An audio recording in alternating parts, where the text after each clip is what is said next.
You heard it here first, folks. Mason Dodd is in on Xavier Worthy this year. Of course, we are always in on Xavier Worthy. I basically, Mason, have decided it's really a sign that all of both like kind of the math-based drafters, the market-based drafters, people are hip to Xavier Worthy this year. It's not just me.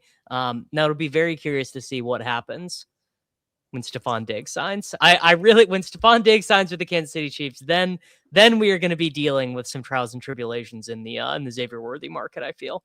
What would you handicap Diggs to the Chiefs? I mean, I think every day it doesn't happen to me makes it less likely. Like, I think if it was one of the things, like, all parties had decided it was going to happen, it probably would have happened while Rashee Rice was in county lockup in Kansas City. So the fact that it hasn't happened yet makes me more suspicious. Yeah, like it's strange that because now it makes me feel like, well, maybe he'll go back to the Patriots. Maybe he's trying to get a huge contract. So maybe he's like, all right, well, let's see what, I don't know. Let's see if the Raiders will give me the bag or something like that. Yeah, I wonder if like the Dolphins just meaninglessly throw money to either Debo or Diggs. I mean, Debo actually makes a lot of sense for them because they're going to try and kind of keep everything, I think, close to the line of scrimmage. They're not going to want a ton of like really complex 7-step drop things. But those two guys, Diggs, Debo, and then if the Aiyuk thing ever resolves itself, they are the most guaranteed ADP risers in the history of fantasy football. Like the AJ Brown rose when we all knew that it was happening. So I can't imagine how high those guys are going to rise once we know. All right, we are drafting at the 12 slot here. So we're going to have to be on the ball with our selections. What do you generally like to do? Do you just kind of take Genty, Cook, Barkley? Like, do you ever pull a wide receiver up here? Well, hey, pull up the tool real quick. Have you gone to the latest combos feature on this? I have not. It just shut down on me. I have to sync it again, but I will pull it up here real quick. I would be down for Genty Achane. Genty and Achane. Into that. I probably am one of the very few people who thinks that there's a path to Miami not being the worst team in football this year. Very unpopular opinion, but I think there's a little something there with Malik Willis. If you look at their projections for this year, obviously they project to be a bottom 5 offense, but in comparison to last season, they project to score 1.5 per game fewer. So like, if that does happen, Achane's going to return value in round 2. I mean, really, I think I would say Achane is going to return value based on where he's going. If all I knew was that he is playing 17 games, because I'm getting a couple pieces of information there. One, I'm getting the information that the team is good enough that he doesn't get shut down with like a stub toe in like week 13 or whatever. And I'm getting the information that he stays healthy. But I mean, we have enough evidence of Achane being on the field that I don't really think. Like, has there ever been a time where Achane has been healthy and playing and he hasn't projected as a top 10 player? I even last year, right? Even last year when things were, it's not like the Dolphins were good last year. We all kind of knew they were winding the clock down to the end. And even in games where the Dolphins were getting blown out, he was still quite good. Yeah. But if you get the tool loaded up, one thing that's really interesting that you can do here at the turn now is on the combo section, you can see expected ownership of the rest of the field on player combos. So like, say you take Genty round 1, you can throw Genty in there, and then you can actually see what percentage of the field should have Genty paired with Achane, Barkley, Chase Brown, Hampton. So yeah, just hit combos and then throw Genty. So obviously we already selected Achane, so you're not going to see this as much. I'll show you this when we get to the 3-4 turn. But you can also throw Devon Achane in here as well. So throw Achane in, and I'll show you what it does. This is pretty nifty.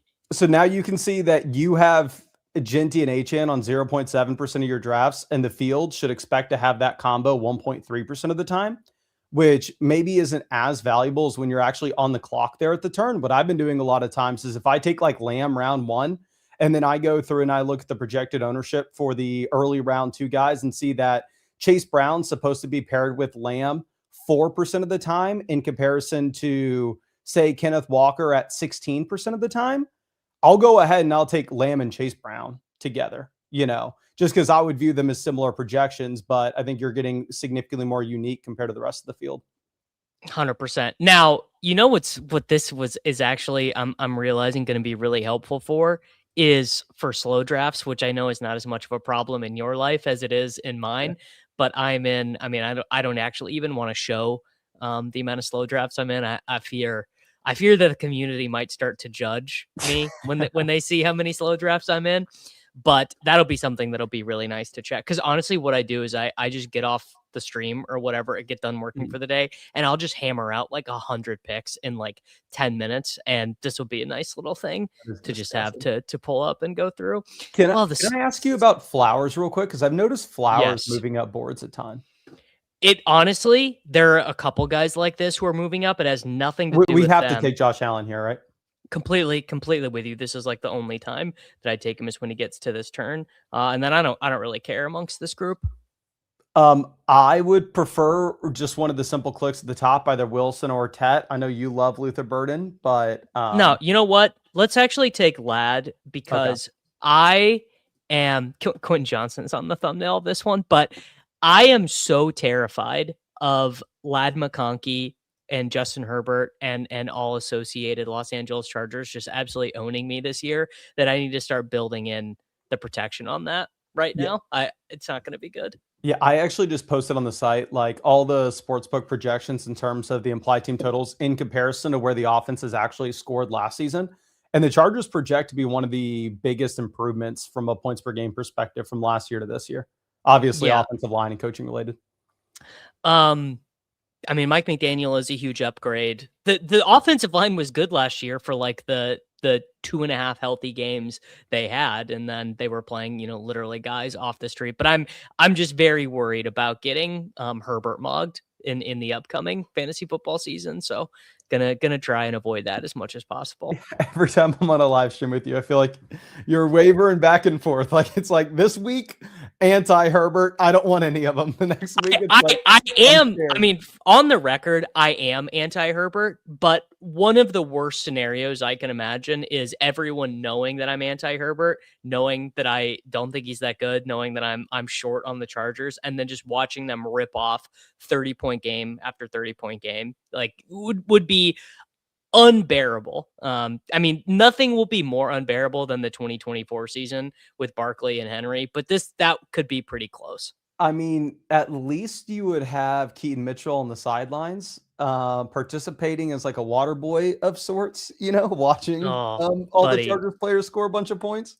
If the Chargers score a bunch of points in general, Keaton, the missile is going to be a big part of that. I mean, don't you worry about that. The missile is going to be a big part of what's going on there. But the reason why Flowers is rising, I don't really think it has anything to do with him. It's the combination of Jacobs falling, Nabers falling, Rice sometimes falling, AJ Brown being gone. So there's just another wide receiver. Like if you need a wide receiver in the middle of that round. So I think that's what it is. I don't think there's any like piece of news or anything specific about Flowers that is causing him to rise, which is funny because Lamar's kind of falling. Yeah, I literally said in my live stream last night, if I was just absolutely guessing, that I was like, oh, now that Lamar, you can consistently get him stacked with Flowers. I wonder if people are more aggressively going after Flowers because the stack's available the way it wasn't a month ago. That's also honestly that's probably part of it as well, because now that you know that you can get there almost every time. Yeah, we also don't want to have this. I really Sammy, I also don't want to have 30% of their third running back. So, I got to be taking some QJ. I take a lot of Gadsden. Gadsden, I think, is priced. Can we double tap the rookie receivers?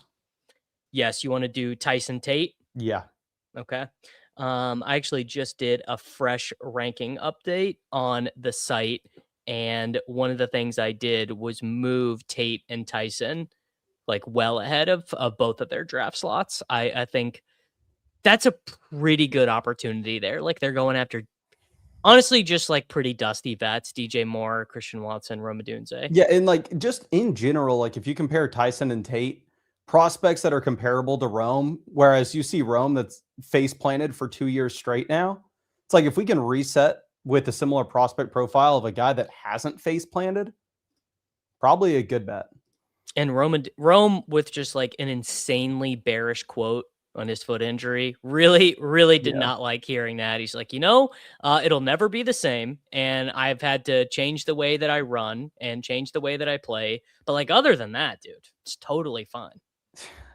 But yeah, I just made a video about like I crossed the 100 draft barrier, so you should be proud of me. I am proud of you, man. I'm very, very proud of you. And I made like a video going through my most drafted receivers, most drafted running backs, least drafted of each position. And both Tyson and Tate are like top 7 for my most drafted receivers. At the 5-6 turn, these are the guys I pretty much take every time. I gotta think they're pretty close for me as well. I mean, I know Burden is still my most drafted, but I know that I've been, because I really like Tyson as a prospect, so I was taking him in the pre-draft stuff. I was not taking Tate nearly as often. Where was he going? The pre-draft stuff. He was actually just a smidgen more expensive than this. Tate was in the pre-draft stuff. Tyson was significantly less expensive because there was some doubt that he would actually go first round. Which is weird because I know obviously the Tennessee Titans were horrendous last year, but going back to like projections looking forward, Tennessee Titans are, I think, the second offense in the league that projects to take the biggest leap forward. They're still going to be bad, don't get me wrong. And there are just so many targets available that I would assume that you get top 5 NFL draft capital and you go to a team that you have a ton of targets available. It's like I would assume should be more expensive now. I think there's a lot of reason to be optimistic about the Tennessee Titans. A lot of that is, well, do you think Cam Ward can play or do you think he can't? And if you're out on Cam Ward, then you're not going to be that optimistic. But if you're optimistic on him, you're going to feel quite good. All right. Well, we do have Herbert here. We could be done at quarterback. We can only take 2 quarterbacks. Oh, you're right. Double bye. Yeah, I've made that mistake so many times, which is literally why with the overlay we put the bye conflict there for the QBs because I've done that. All right. For me, I would love Cortland Sutton, Jordan Addison, or one of the receivers in Quentin Johnston. But when we go 0 receivers through the first 3 rounds, my goal is to play catch up at the wide receiver position. All right. I took QJ for you. And we're going to do Addison because there's a chance that we're able to nab Kyler at our next pick. And we double tapped running backs to start. I don't build very many teams this way, but I don't mind having double anchor running back for like some subset of the portfolio. And this is very interesting to me from the tool that with this draft capital spent at quarterback, it's still a 20% advance rate. That I guess what that means is that in general, there's been a decent amount of like mega smash seasons from the most expensive quarterback. I would think. Yeah, look at Josh Allen the past 5 years. Every single year, he's the QB1 and plays every game. I mean, it's pretty. Yeah. And he does. That is big. Playing every game. He's the most expensive quarterback every year. Yeah, I do think the gap between him and Lamar this year is probably a smidge too hard. Like it's very hard for me to take Josh where he goes, but. Lamar, DJ Moore. I mean, I'm very comfortable taking Lamar there. Yeah, like for me, I think I think overweight every quarterback but Burrow in terms of like the elite guys. I'm definitely. Are you underweight on T? I will pass on Burrow even when I have T. Yes. Yeah, I don't do that very much. Well, unless I have one of the Bears. Because I have Caleb up there really one thing high. That's interesting now, too, is if you go to the combos tool, throw Burrow and T in there, and then throw Burrow and Chase in there, and you can see the difference with the expected stack ownership. Burrow and T is expected to be 3.7. So that's pretty high. And then compare that to Chase. Do you think that's going to be lower? I bet based on where they are on the board. I could be wrong. Last I checked, Chase is on half the Burrow teams that Higgins is. So 2.2 in comparison to 3.7. So I'll for sure every time I have a Chase team and Burrow makes it, I'll take him. And this was just me pointing out something cool, like as I go through and play with this stuff. I'm not saying I'm passing on Burrow because he's on a lot of T Higgins teams. Obviously, that is the number 1 Burrow stack. Mainly just because, I mean, if we look at rankings in a vacuum, I have them ranked after every single other quarterback that goes in that round. I do too. I mean, certainly without a stack, you prefer Hurts, Jaden Daniels. I mean, Caleb Williams. I guess that's close. I wouldn't ever really want to have naked Caleb Williams, and I wouldn't ever really want to have naked Joe Burrow. Those are scenarios. I just think it's too hard to imagine a winning scenario. The only time, like, Caleb never goes to a team without a stack unless it's middle of round 7. But you have Rome, Burden, and Loveland. Like, 3 teams have to decide to pass on Caleb. Which I've been in a lot of these draft rooms and I haven't really seen happen. It'll be interesting if people do start to try and push it though.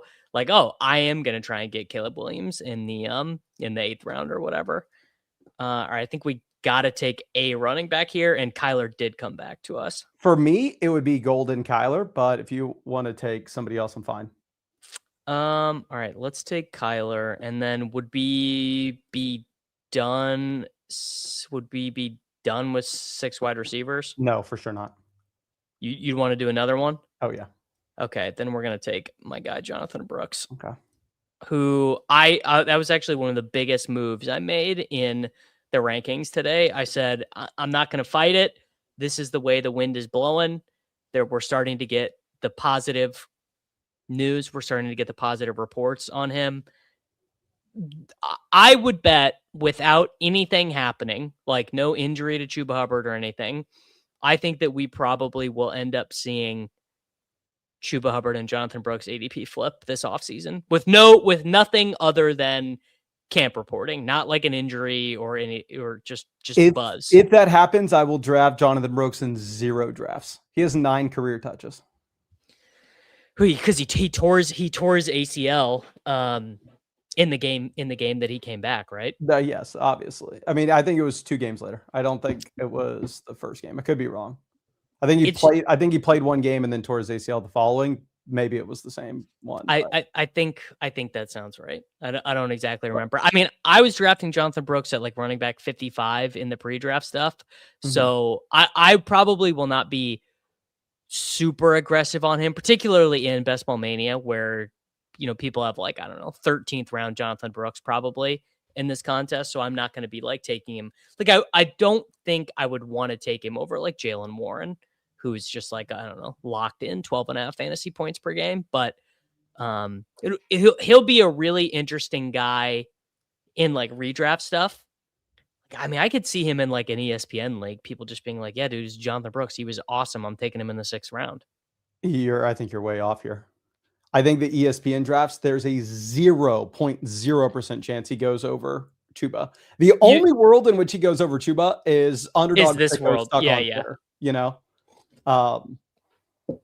at least in my mind, I would be shocked. I think, like, if you actually looked at ESPN drafts 2 years ago, I remember I had somebody come on the channel that wanted me to do their ESPN draft with them. And they were like a famous, like, TikToker, Instagram Reels person, or he was famous, like, Viner from back in the day. And I was like, oh, this would be cool. My fiance knew who he was. So I just kind of wanted to tell her that I was drafting with him. And then I did his ESPN home league draft with him.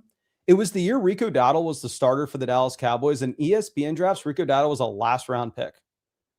Like, the running backs that haven't done anything in those ESPN leagues, they're just simply not going to get drafted.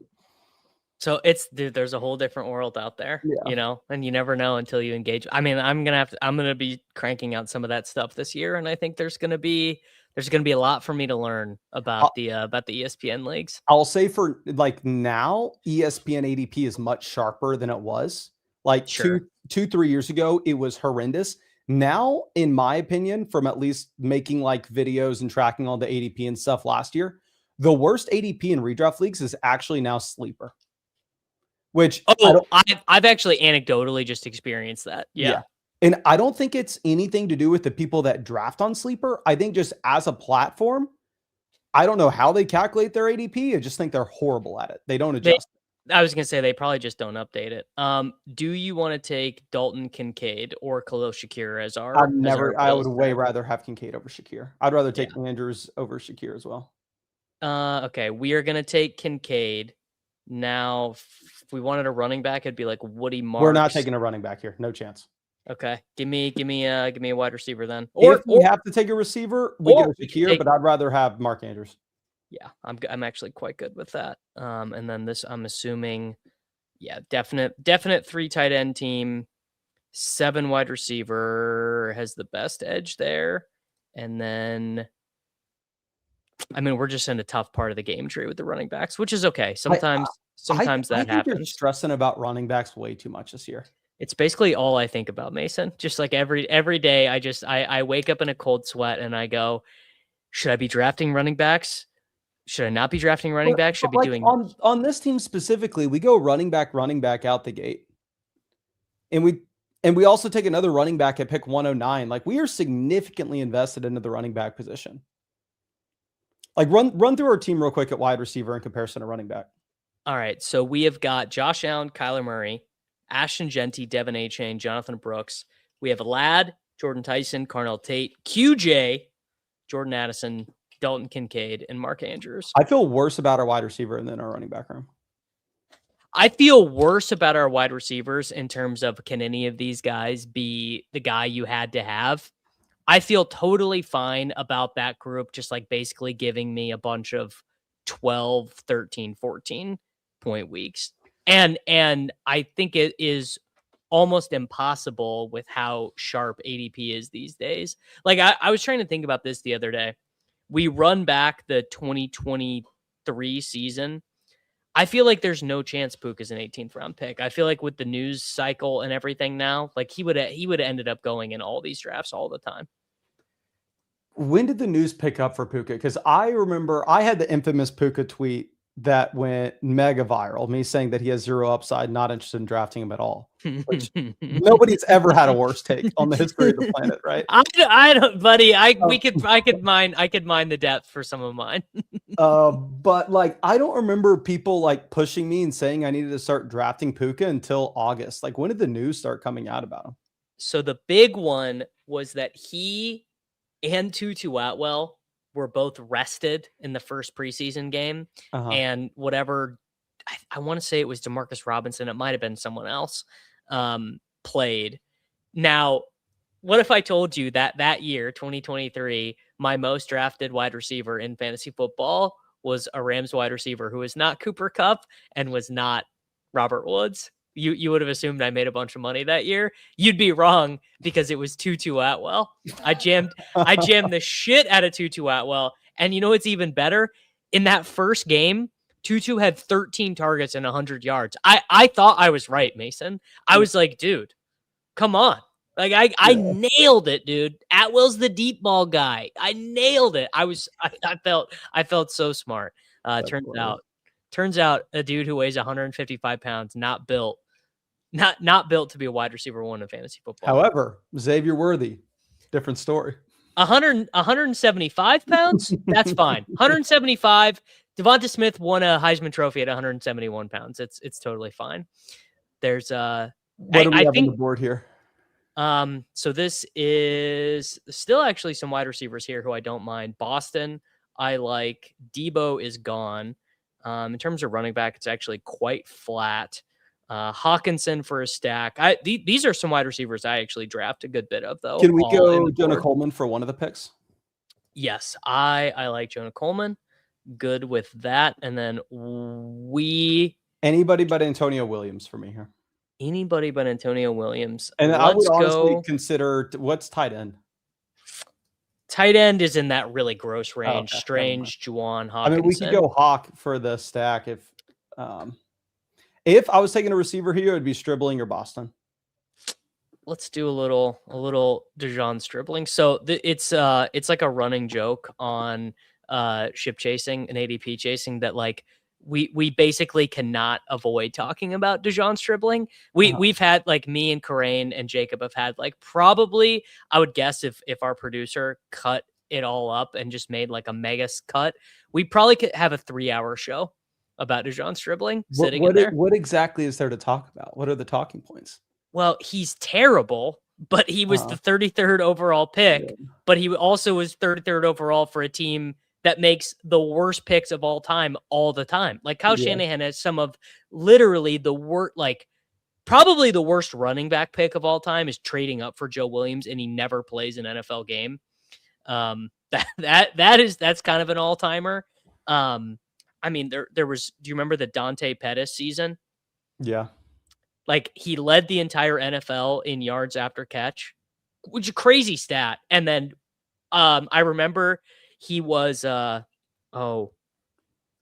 one of the fantasy football ballers. I don't remember which one, but he was like his like poster boy for the year. He was like Dante Pettis was like his must have. I want to say he maybe even got waived in the middle of that season. Like, just like in all, but there's so many guys like that. Danny Gray, 3rd round pick, never played. Yeah, there's a lot to talk about with the 49ers because Kyle Shanahan's a crazy person.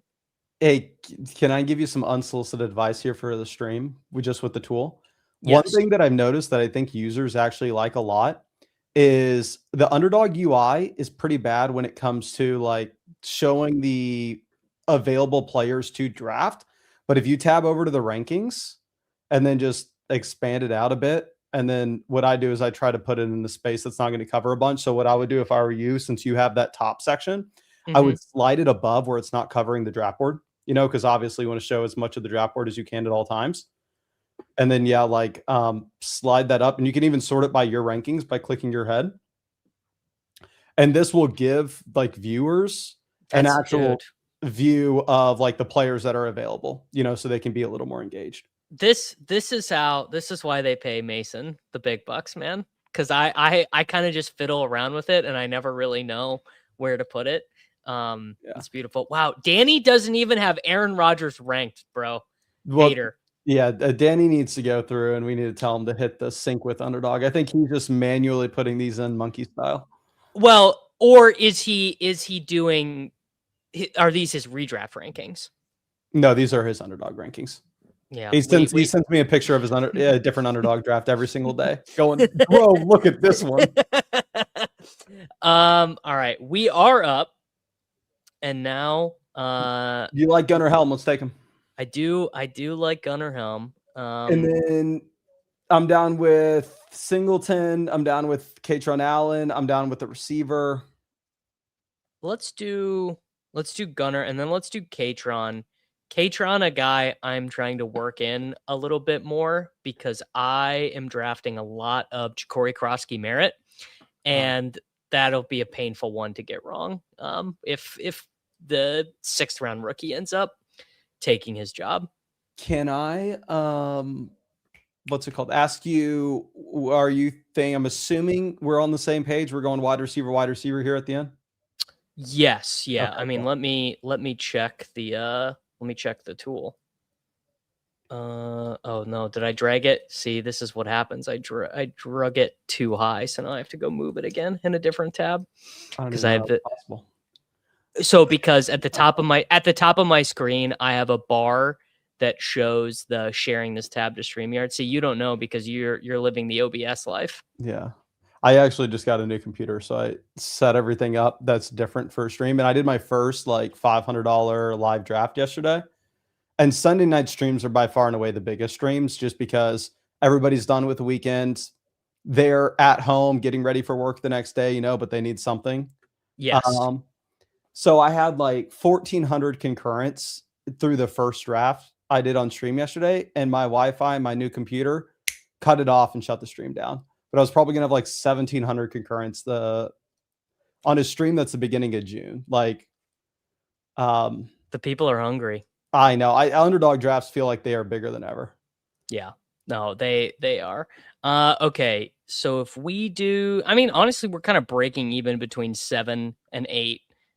Very, very small sample sizes here. Yeah, but, I'm for sure going 8 here. That's what the 2, 5, 8, 3. So I'm good. I'm good with that.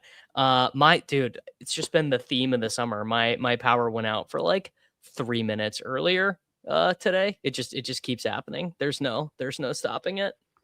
Yeah, well, hopefully it's good to go. I was talking with ChatGPT trying to figure out why it was, and of course I needed to unplug my Wi-Fi and plug it back in. Then everything was back. I would assume as a lifelong work from homer, you would be really, really good at resetting your router. That's kind of like Well, A1 day one stuff. I have good like AT&T fiber, so I never Same. have any problems, you know. Yeah. I have like industrial strength internet. I have like 1,000 upload for Yeah. for streaming fantasy football drafts. That's how it is. Like Austin, I don't know why. I mean, I guess they just let the companies come in and do whatever the hell they want. But like everything is zoned where my house, I can get the highest Google fiber, the highest AT&T fiber, and that's how it's been like every apartment that I've lived in Austin too. It's like the 1,000 upload, 3,000 uploads all available. And why would you not? Why would you not pay for it? Exactly. All right. So we are set at everything except for wide receiver. Zachariah Branch and Adonai Mitchell are my two most I drafted down would in this prefer range. not to go with another rookie receiver, considering we have two Yeah. rookie running No, backs. I Rookie agree. receivers. I agree. So I would be down for like Malik Washington. We have the week 17 bring back, if that matters at all. I'd like that. And then just thinking of like, I mean, I'd be down for Keon Coleman for a weird team like this. Just trying to think of like veterans that, in theory, if things break right, could be scoring points early. I think both of these guys meet that criterion because I assume that Keon is going to play ahead of Skylar Bell to start the year. I don't know. Well, if he plays at all, last year they decided to play God knows who ahead of him. It's true. All right. How do we do here? Josh Allen, Kyler Murray, Ashton Genty, Devin Achane, Jonathan Brooks, Jonah Coleman, Katron Allen. I mean, that is one of the running back rooms of all time. It's honestly, this team is going to go as Devin Achane goes. If Achane is healthy and smashes, we are golden. Yeah, the thing is, like, when you start running back, the team hinges on those two top guys. And then effectively, all we need is one of those, like Jonathan Brooks, to give us spot starts through the season, and then one of Katron Allen or Jonah Coleman to hit. And then obviously, I think what this team hinges on most is the rookie wide receivers we took with Tyson and Tate, and if they actually have the upside to do something in the final 3 weeks. Yeah.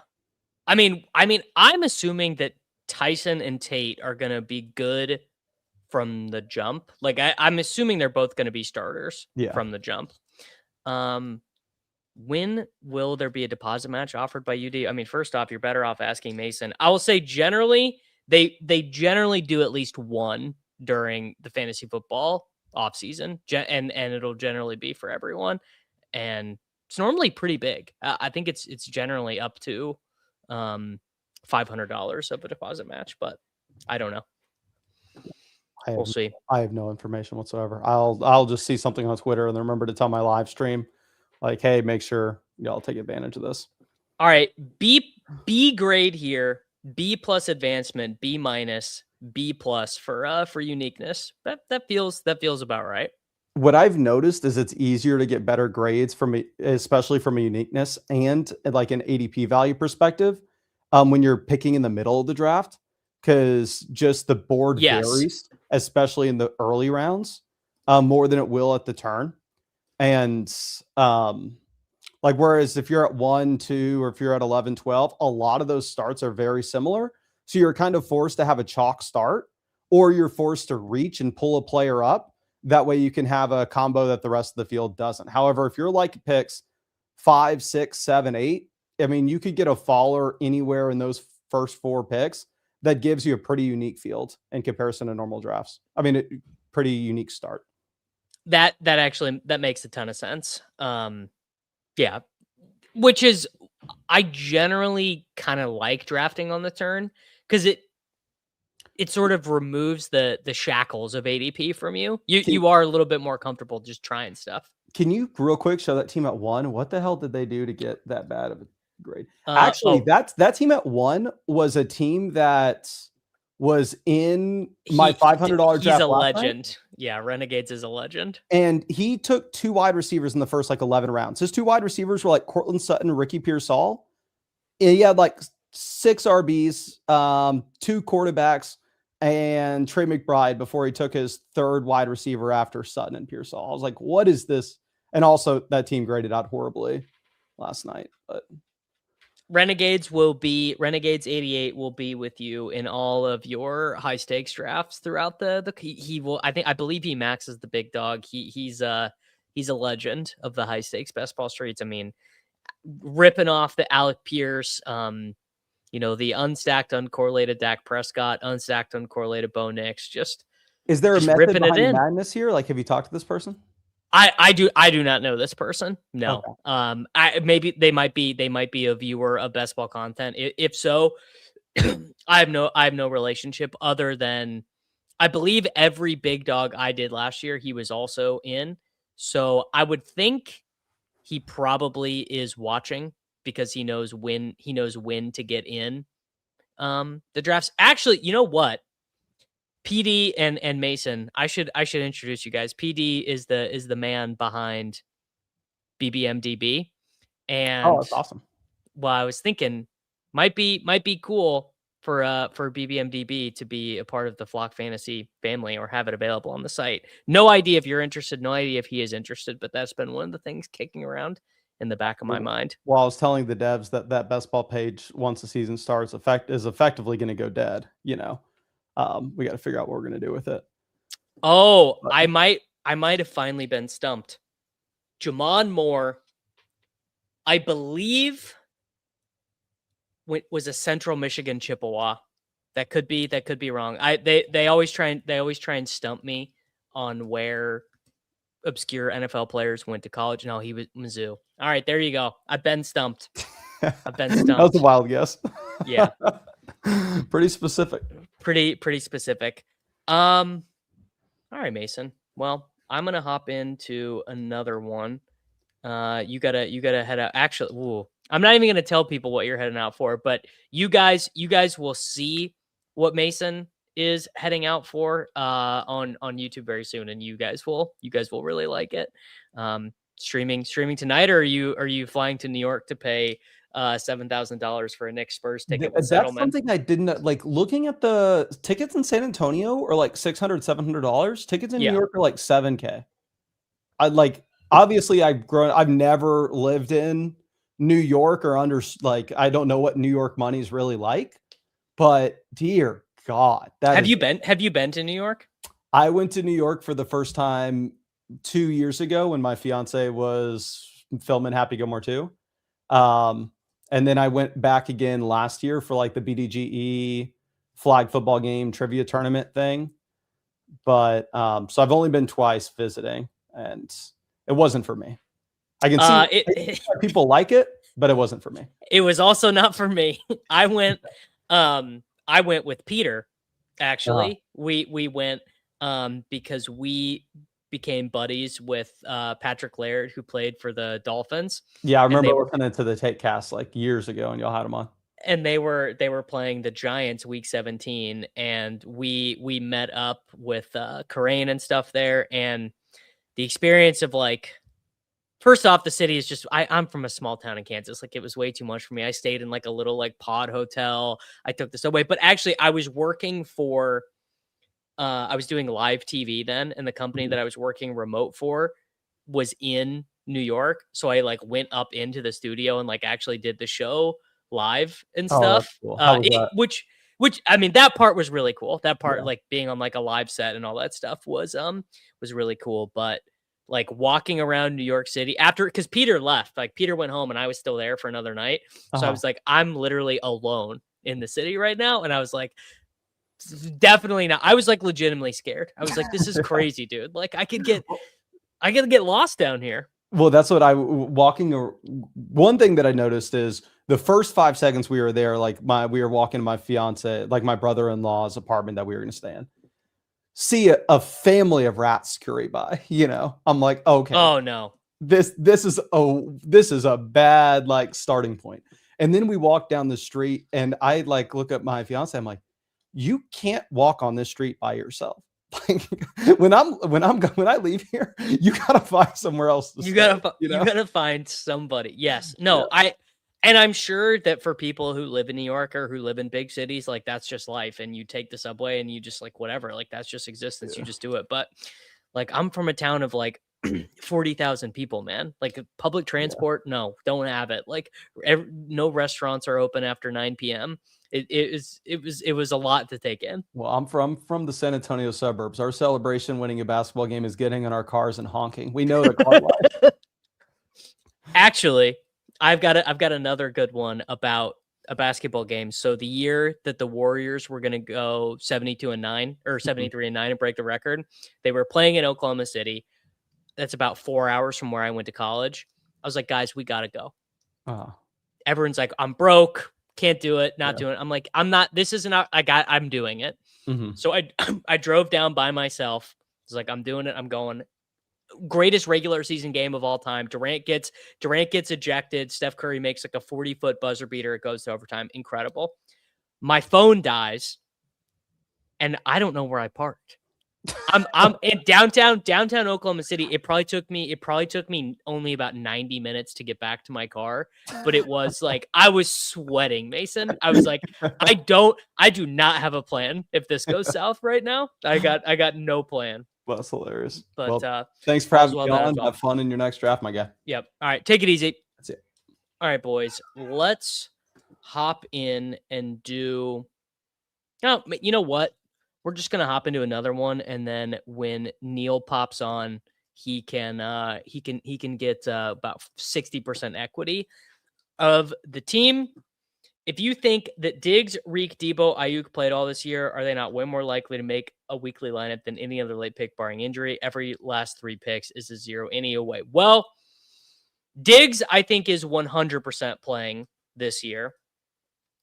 Reek, I think, is like 40% playing this year, but there's going to be a lot of zeros in there because Tyreek, I think, wouldn't really be able to play any earlier. I would guess it would be like November at the earliest for Tyreek. Debo, I think, is 100% playing. Aiyuk, my number on Aiyuk is getting low. My number for Brandon Aiyuk is getting low. What do you guys think? I mean, if you're watching this on replay, let me know right now. Handicap the odds that you think Brandon Aiyuk plays football this season. I think my current estimation would be it's 37% likely that Brandon Aiyuk plays this year. 37% is the current number. I would not go any higher than that. I don't feel that strongly about it. Yeah, I don't feel that strongly. It's just like, a lot of ways that one goes wrong. All right, so in this draft, Best Ball Mania, we are drafting out of the 10 slot. Thank you to Mason for hopping on with us. Neil Orfield will be on very, very soon.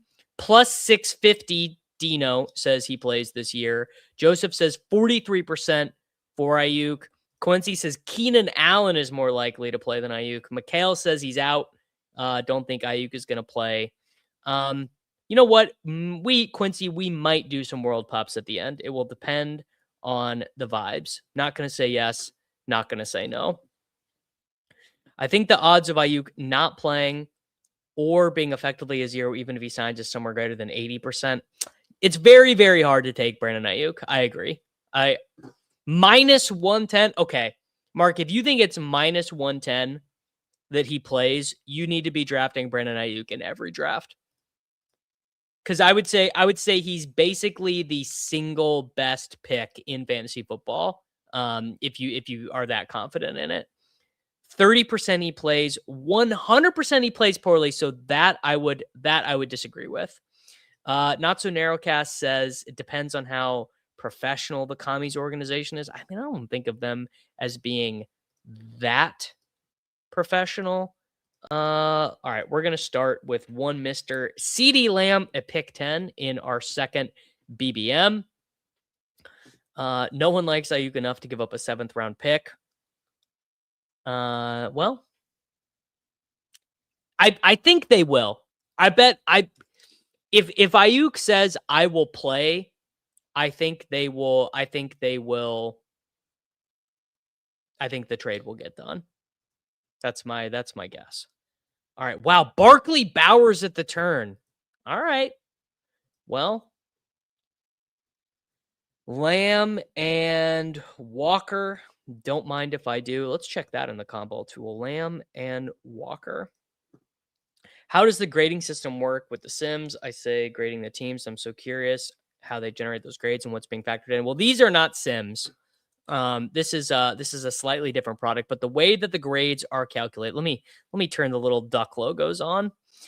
So the way that the sims are calculated is based on the real-time ADP value that a team gets. So how many ADP values you get on a significant team, how well the players you drafted and the costs at which you drafted them compare to the historical advance rate data, and how unique those combinations are based on our projections. So for example, I have 3% of my teams have CeeDee Lamb. That's really, really high. 3% of my teams have CeeDee Lamb and Kenneth Walker. 1% of the field is expected there. One of my favorite late round darts is Kayshon Boutte. I never take Kayshon Boutte. I am not interested in Kayshon Boutte really in any scenario. I'm not really interested in him on the Giants. I'm not interested in him on the Eagles. Not interested in him on the Patriots. Maybe I would be slightly interested. Tell you what, here's a spot I could be interested. I could be interested in Kayshon Boutte if he was a Raider. If he was a last round pick for the Raiders, I could be interested in that. That's about it. I do like Tank Dell. I probably am a little bit light on Dell in my rankings. I've got Dell at 188, so I could move him up a little bit higher than that, I think. Tank Dell, Christian Kirk, and Tyreek Hill are the best last picks for wide receiver. I disagree with that. I think Dell is fine. I think Kirk is probably trending towards being bad. I think some of the best last round picks at wide receiver, I like Dontavian Wicks. I like Malachi Fields. Brazel is pretty good. Pat Bryant is okay. I like both the late Baltimore guys, Lane and Surratt. Crane has really been selling me on Surratt. I like Tank Bigsby as well. I never take Michael Wilson. How much Michael Wilson do I have? I'm gonna guess the answer to this is almost none. Less more than I thought. 8.3% of Michael Wilson, but I'm just kind of I'm kind of out on Michael Wilson, honestly. So that number is probably gonna come down. All right, we are about to be on the clock at pick 34. Rashee Rice is available and Malik Nabers is available. Man, I think I'm just gonna take Rashee Rice. Just fading a prison sentence there. My most right-wing take might be that I don't think Kupp is a bad 18th round pick. I believe our friends at Establish the Run and Legendary Upside have Cooper Kupp as pretty draftable. Keon Coleman honestly is not terrible. I do not take Devon Bailey. Devon Bailey not on the menu for me. Yeah, not doing that. Don't take too much Ty Johnson. Ty Johnson would be more, I think, of a DraftKings pick. Would be where I would be interested in taking Ty Johnson, but not really that interested because the upside on Ty Johnson is so low. Okay, let's do. I mean, T's kind of interesting here. Tet could be okay. You know what? Let's do something a little weird. Let's take Colston Loveland ahead of ADP. No, I close. Okay, there it goes. It's up in the left corner. There we go. All right, so we've got CeeDee Lamb, Ken Walker, Rashee Rice, and Colston Loveland. Troy Franklin is the best late round wide receiver. That I disagree with. Can't believe I'm saying this, but I've taken some JJ McCarthy. I've not done any of that. I do like Brazel. Am I crazy for thinking Bryce Lance has some outs to being a viable late pick? No, I take him some on DraftKings, not as much on Underdog. Boutte is a good player. I feel bad that he's left out of the Pats' plans. No, I don't think he's very good. Hey, lots of differing opinions out there, though. Where Shakir's being drafted, I think he's the best pick as the board. Yeah. Really, really, really couldn't. I never take Kalel Shakir. I don't think he's any good. Also coming back from the tightrope procedure on his ankle. So he got replaced by DJ Moore inside of his offense.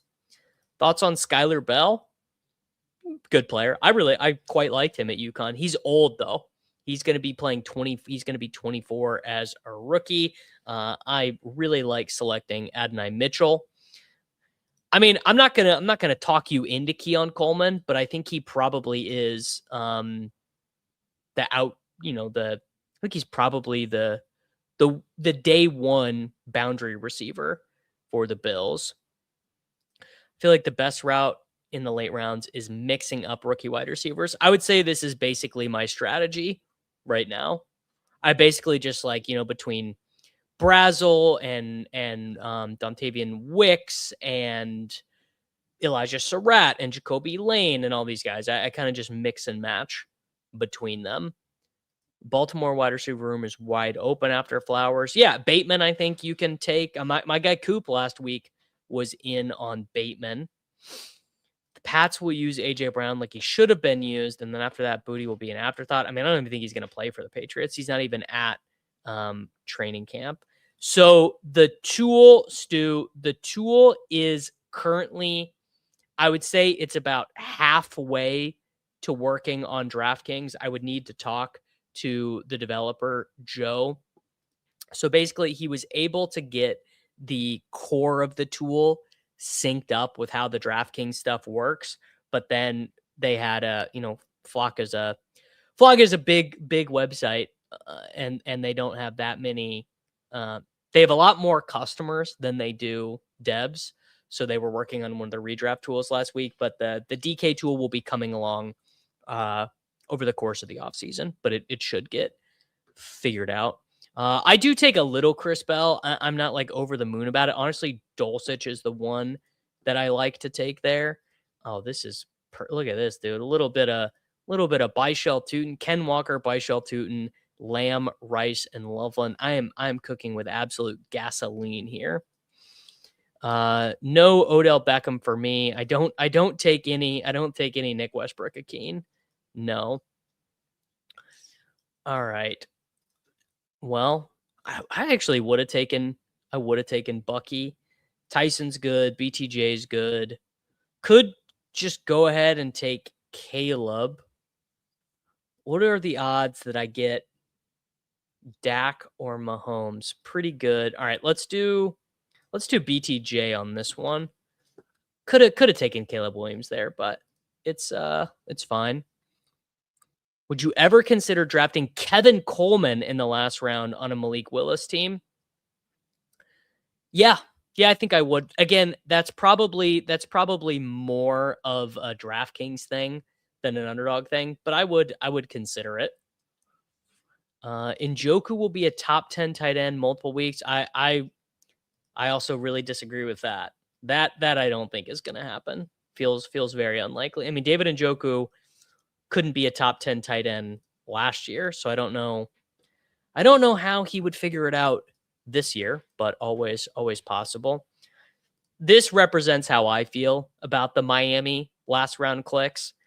I have about 1.4% of all of them. I don't particularly like any of them, but they're all kind of okay. No, I mean, I wouldn't say I've been smashing Gadsden, but I do still take Aronde Gadsden. I think that David Njoku's time in the sun for the Los Angeles Chargers is probably over now.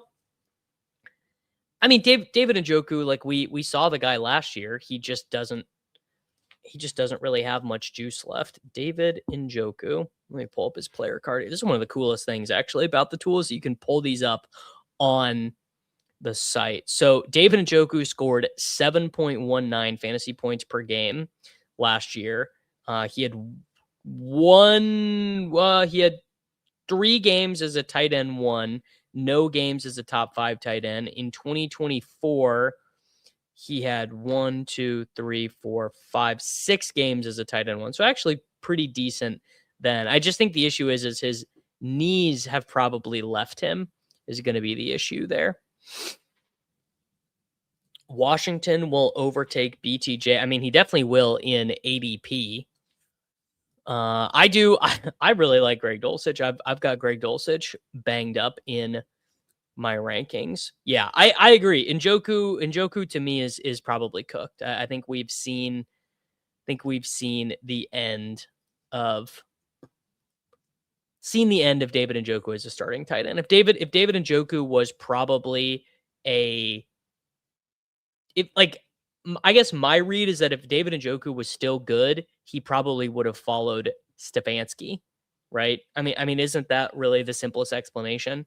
Like if Stefanski still thought Njoku was a good player, Njoku would be the second tight end in Atlanta. All right, we are going to take Patrick Mahomes with this pick. And then this is a weird part of the draft. Maybe we take Herbert too. Backstack Herbert, double Herbert stream. Double Herbert stream could happen. Or do I take Lawrence? I've got the double Jacksonville thing. Maybe that's what I do. Maybe we do double Jags, double Chiefs. Miami is so up in the air with Willis, hard to be high or low. I mean, if the Miami thing works out, if the Willis thing works out, we are going to be feeling very, very stupid for not being more in on Malik Willis. That much I definitely know to be true. We are going to feel very silly for not taking a guy who projects for like 140 rushing attempts. He could set the record. For sure we'll be doing at least probably 2 more drafts, Ollie, I would think. All right, let's do, yeah, you know what? We're just going to rip in Lawrence. So we have Mahomes, Lawrence, Ken Walker, Byshell Tootin, CeeDee Lamb, Rashee Rice, BTJ, and Colston Loveland. I'm going to assume the tool does not love this start. Yeah, only 16% advance rate, even with 3 quarterbacks. 21% advance rate with 5 running backs, though. If we get to 7 receivers, 20% advance, 0.10% finals, and definitely 3 tight ends, 18%. Okay. All right. Yes, this is a best ball mania draft. Which of your hard fade players do you think are most likely to come back and beat you? I'm not very worried about DJ Moore beating me. I would be more worried about McLaurin, because one of the reasons that I was fading McLaurin is that I thought they would get this deal done for Brandon Aiyuk. And it's seeming like Brandon Aiyuk is closer to not being a Charger. Or sorry, a Commander. Have any BBM winners used an overlay tool? I would assume Sam Sherman did last year. I would assume, BBM 3 winner, Patrick Carrane, developed an overlay tool. So, do with that what you will. I don't know anything about Elgrew. I don't know anything about Fareed, if he used any tool or rankings or anything like that. There is data on advance rate on teams drafted before June or July, and it's all the same. It's all the same. Where would I realistically take DJ Moore? I would take DJ Moore in this range, the Parker Washington, Marvin Harrison Jr., Mekhi Lemon, Alec Pierce range of drafts. Yeah, I don't know if Sherman was using the ETR tool or not. I have no idea. But I know he was using the rank. The tools are very, very new. I think 2 years ago was the first time they existed in like a marketed way, but unclear. Wow, what a gift for everyone here. One Mr. Neil Orfield. Neil, welcome to the program. Thank you. Yeah, I just got back from the gym. My glasses I can't tell if they're dirty or fogged up from the juxtaposition of heat outside and cold inside, but yeah, happy to be here. Midway through a draft, looks like. Who we got? Yeah, Mason and I, we absolutely zoomed through, and you know what? You just showed up, Neil. So you know what we're gonna do in honor of you joining this team? Yep. We're just gonna rip in 20 spots ahead of ADP, Jonathan Brooks in the 9th round. It's 3 spots ahead of ADP at this point. Well, it's I tell you what, when we do ADP chasing tomorrow, I would think that Jonathan Brooks is probably gonna be the number 1 riser. He's up there. AJ Brown still probably going to be up there when you do. I don't know if he was there already last week.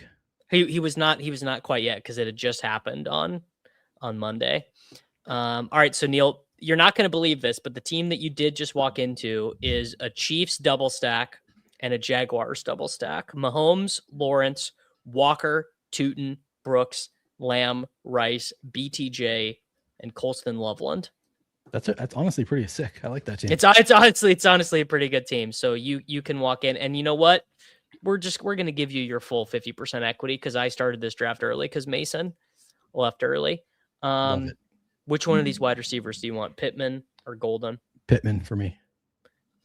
Yeah. Probably the most shocking thing about my portfolio is that Michael Pittman Jr. is on my my first tab of exposures at wide receiver. Wait, say that again? Like when I look at my exposure for wide receivers, I don't have to scroll to get to Michael Pittman Jr. His name is just right there. I think that would be true for me if I was not always taking quarterbacks or Jonathan Brooks in this range. Like just always I'm getting my quarterback or I'm getting Jonathan Brooks. I have the slappiest. It's Burden, Zachariah Branch, Xavier Worthy, Travis Hunter, Rashee Rice, Jordan Tyson, Justin Jefferson, Adonai Mitchell, Mekhi Lemon, Jalen Waddle, Casey Concepcion, Matthew Golden. Oh, I actually chased. This must have just happened. I just chased Michael Pittman Jr. off the top page with maybe he'll be back. Matthew Golden. We just got him, so come back. So I've got what 76 Matthew Golden teams and 69 now 70 Michael Pittman Jr. teams. So pretty close. Nice. What's your Keaton Mitchell exposure looking like? Oh God, I hope I don't get Keaton mogged. 21%, 125 teams. You've definitely got me beat. JJ Zacharyson told me on the pod last week that he's got over 40% Keaton Mitchell. So he's Keaton mogging you, but I'm trying to catch up. I am trying to catch up because I just feel like he's going to move up. He's one of those players. Anytime the sidekick recommends Woody Marks for me, I just take Keaton Mitchell instead because I don't think Woody Marks is moving anywhere. Like he's not moving up the ranks. Woody Marks isn't moving anywhere, including on the football field. He's so. Some guy in Pete's stream said he had 80% Keaton. All right, I've been Keaton mogged. You probably have more shares than anybody though. Like they have more percentage of their portfolio, but you're drafting so many teams. Who's drafting as many teams as you? Who's also getting as much Keaton Mitchell? It's a great point because Sack and Shady are probably the two guys who I would say are certainly going to have more teams than me, and they are not drafting the 180-pound scat back behind Amari and Hampton very much. I don't think. I noticed Corain said on one of your pods last week that he thinks he's going to do as many drafts as you this year, or he's going to be like close to you, which is a big uptick for him. He was like in the same range as me last year, I think. I think Corain has finally joined me in Slow Draft Central. And once you realize that, all right, let's pick here real quick. I mean, Diggs, I think, is a jam. None of these. Love Diggs. So like these, or this Hunter, because we have the staff. I'm gonna do Diggs. We can take Hunter as well. Actually, this specific group of tight ends is the most non-inspiring group of guys of all time. Jake Ferguson, Dalton Kincaid, likely Dallas Goedert. I'm just like, what's the point? So I feel like I felt the same way last year about like this same kind of range of tight ends. And then when the season is actually going on, it's like, I'm so glad I've got Dallas Goedert. It's like you feel so good about having that tight end as opposed to like the 18th rounder. Yeah. You know what? Turns out Dallas Goedert, just a better fantasy football option than Gunnar Helm. I mean, who could have possibly predicted? If we want to take a running back, it would be Woody Marks. We could take Hunter. Our tight end one is Loveland, so we can probably wait. What do you think here? To me, it'd be Hunter for the stack and just to get more Hunter always. 12th round Hunter is perfectly fine. This is actually true. Did you do well in earnings last year? I mean, I didn't win any tournament, but I did not get wiped out last year. I honestly, you made finals. I was gonna if you include season long like FFPC and NFC, I might have just eked out a winning season. It would be. I mean, I did 3,000 teams or whatever, so it's very hard to win. Yeah. You know what? I'm gonna keep it a buck. If you include cumulative tournaments like the marathon, and drafters, I for sure lost because drafters is like $3,000 or whatever, and I got killed in cumulative. Didn't do any examination. You did volume for and why. you weren't that far off from like breaking even when you're doing that kind of volume. Like, it's pretty good. Without winning tournaments. Like, obviously the goal is to win a tournament and make a lot of money, but like if you can be close to even in if you can tread water, I like treading water is kind of the, but I mean I had what, 8 finals teams or something like that in the end. Didn't run good in any of them. That's all we're asking for. Quincy, me personally, I am not worried about a subscriber stealing all my takes and using it to win Best Ball Mania. That'd be pretty cool if they did, especially if they give you credit for it. I mean, you would just use that in every single video you do from now on out. That promo of like, this subscriber won because of my takes. Yeah. Are you worried about that? Winning. No, I'm not worried about it either. Good for you. Specifically Underdog. I mean, I for sure lost on Underdog because I think I drafted 1,300 teams and I didn't get first place in anything. Just if you draft, I'll just say this, guys. If you draft anything like how I draft, because one thing that is obviously true about the way I draft is I'm sacrificing the quality of a given team for just pure volume. Like, I'm drafting 10 teams at a time on my phone sometimes just to get teams. Would I be better? It's the insane part there. Would I be better off drafting a quarter of the teams and just completely locking in on each team? Certainly true. But I'm not. It's not a trade I'm willing to make, Neil. I don't understand why you're not willing to make that trade. We can talk more about it after we make this pick. We probably need one of these boring running backs here. Marks, Spears. I mean, I feel like Spears is such a sidekick pick. Marks is the side pick. I would have done Marks there. Coleman's kind of fun. Spears, eat your vegetables. Walker, Tootin, Brooks. You know what? We need a guy who's going to be active week 1 when you take Jonathan Brooks. So he's going to be active. He's going to be they're expecting that they're going to ramp him up in the offseason. If you read the rest of the quote from the beat reporter where it was like, we think Chuba Hubbard could be a bell cow, and early on we're going to use him like we used him last year. The rest of the article was like he had 60% of the snaps last year in weeks in the earlier, so 60% of the touches. I don't know, but it was like Jonathan Brooks will be in the Rico Dowdle role, which is like not a terrible pass catching role. Yeah. I mean, Strange for the stack. Bigsby is kind of like the last tier. Oh, Sean Tucker, actually. Yeah, we could do Tucker or Strange would be mine.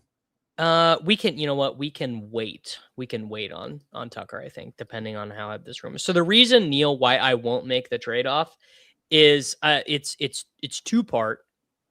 First part is, if I could borrow a page from Soccer Dave, we just don't know. Like, and I guess it is true in the sense that you don't know which team. I mean, Corain famously said, like, the team that won for him, he's like, that team sucked. Like, I drafted that and I was like, I don't really like this team. And he's like, oh, I saw the team was in the finals. I was like, Tyquan Thornton, like, I don't really like that. And the other thing is, I think it is a really good bit that I draft all these teams. Like, I think it is. It is a pretty good bit. It's a good bit. It's a good bit, and I'm gonna definitely rework this bit next year because I can't do this again. I cannot be drafting as much as I'm drafting. But it'll be easier with a 1-year-old and a baby, right? No. Babies, Elliot can't move, man. He can't do anything. But once they can move and jump around and pull stuff down, and you got it, like right now he's a baby. Like, I can throw, like, if I need 10 minutes to go do something, 5 minutes, I can put him in his crib, I can put the baby monitor on, and I can knock it out. You can't do that when they can get out of the crib. It's a whole I different guess ball game. That'll be tougher. Yeah, you gotta keep an eye on him. Okay, 2-4-6-2. That's a good Sean start. Tucker is still there. Yeah. So historically, no real difference between 2 or 3 quarterback in this build. 15 to 16. Pretty big difference between 4 and 5 running backs, like 1.5%. No real difference between 6, 7, or 8 wide receivers. And then, I was going to say it's going to be a huge difference between 2 and 3 tight ends. That's been one of the wildest things to see is how 3 tight end historically has dominated on Underdog, like dominated. Really? Which you really wouldn't, because in your mind, you're always like, dude, my third tight end is always a jabroni. My third tight end is always Dalton Schultz, who like I've never remembered once having a good fantasy game. But it's like very, very clear that 3 tight ends is way. I mean, it depends on what you're optimizing for. Very good for advancing though. Well, you're getting a starting tight end like late in the draft as opposed to like a wide receiver 4 a lot of the time. Or sometimes you can get a wide receiver 2 on a really bad team, but on a really you can get bad like team. A starting tight end on a good team. All right, so Tucker went. I think we got to take Debo here. I was going to say Dylan Sampson, but if you want to go Debo, I have a billion shares of Debo. He's boring, but I'm fine with it. We have a 2-4-6-2 behind us and a 3. Okay. Samson is probably Samson is more likely to go. So let's see if we can push. I mean, Debo probably will go. I am behind on Debo right now, and I would like to change that. I would like to be ahead of him. What do you think when he signs with wherever he signs? Let's assume it's a neutral to positive situation. How high do you think his average draft position can get? I would guess like the 11th round, 12th round, maybe. I wonder if he could even get up to like the Michael Pittman Jr. range, like in the hundreds. He wasn't that good last year. Like I don't think he was. He wasn't terrible though. He wasn't like Michael Pittman is like legit good, and like some people are speculating he could be the wide receiver 1 in Pittsburgh. I could see Debo moving to the Travis. Like I think where I would expect him to land is like the Jalen Coker to Omar Cooper kind of range. That's probably right. All right, we did push Debo around. This is actually a pretty interesting question. What's your favorite 3-person start you've gotten so far? So there was like a week where Brock Bowers was available in the 3rd round. I don't remember why this happened, but my favorite start would for sure be some combination of like Bijan Rush. Actually, it would be Bijan Rashee Bowers, which doesn't exactly line up with ADP now, but man, I mean, actually, I can check the combos tools to see if I'm making that up. So let's go Bijan, Rice, Bowers. I have one. I have exactly one. 594 drafts. I have exactly one. It's pretty. Can you not still get that? Like, I guess Bowers never falls to the Bijan drafter. Bowers never falls, and Rice honestly goes later. Yeah, I was gonna say because you can get Rice now in the 3rd round instead. Yeah, you can get Rice. You can get Rice whenever you want him. Rice is always available if you're interested. I played this game with Pete. He asked me this question when I subbed on Best Ball Breakfast the day of the AJ Brown trade. I believe it was right before the trade. I said my favorite was Jahmyr Gibbs, Brock Bowers, AJ Brown. It was one that I've gotten a few times, only once in Best Ball Mania, but I've gotten that a few times. And I'm glad I took advantage. I actually, the first time I came on your stream this summer, I brought up, we moved AJ Brown to the turn to get a unique start because I was saying I thought he was going to move up. And I don't remember who. I think it might have been a Bowers AJ Brown team, but I'd have to go back and look. Honestly, like any combination of this, Bijan or Gibbs and Bowers. I mean, that feels like elite cheat code. That feels good. I mean, that's a good one. Genty, Love, and AJ Brown. I wouldn't say Jeremiah Love is a part of like any of my favorite combinations. I feel just fine about Jeremiah Love. I'm not jamming him per se. Like Liam loves Does he Jeremiah really? Love. Yeah. It's like one of his biggest opinions is being all the way in on Jeremiah Love. I think his probably a good player. He looks good in the prospect models I've looked at, but he's just on a team that has some competition at running back as a rookie. I don't know. I'm kind of neutral. Like I like him. I'm happy to get him, but I'm not like super excited. Just on that note, the person who said he got the late AJ Brown, I did a 555 draft. I'll tell the story after we do the turn. All right. Let's get our. I mean, the folks love a bad beat story. All right, let's do. Damn, all the good tight ends are gone. Damn, we kind of got owned there. Do you draft any of these guys? I draft some Michael Mayer. Darnell Washington, I think, is a fine. Like he just signed a big contract. He's kind of fun on Underdog because he definitely is not going to get there via reception volume, but he could have a 2 touchdown game. Yeah, for sure. Yeah. All right, so a 2.573. So let's ship. Do you ever take Tyquan Thornton? Don't think I've ever taken Tyquan Thornton. Do you have a favorite guy late, like right now? No, I do a mix. Darnell Mooney, Elijah Surratt, Pat Bryant if he's available, Chris Brazzell. Surratt, that's such a fucking sidekick ass click. I mean, true. Yes. Crane and I, we streamed about 9 drafts last Friday, and we talked about Surratt. I think literally every draft. I'm unconvinced. I'm not. He's big, right? He's like 6'4". No, that's Jacoby Lane. Oh, that's Jacoby Lane. Okay. Yeah. Yeah. I've taken Cyrus Allen on DraftKings. 18-round draft. I don't think I can do it. Let's take. Oh, man, I kind of got nothing down here. Let's do. You know what? Let's just take Darnell Mooney. Let's eat our vegetables, Neil. All right. Fun.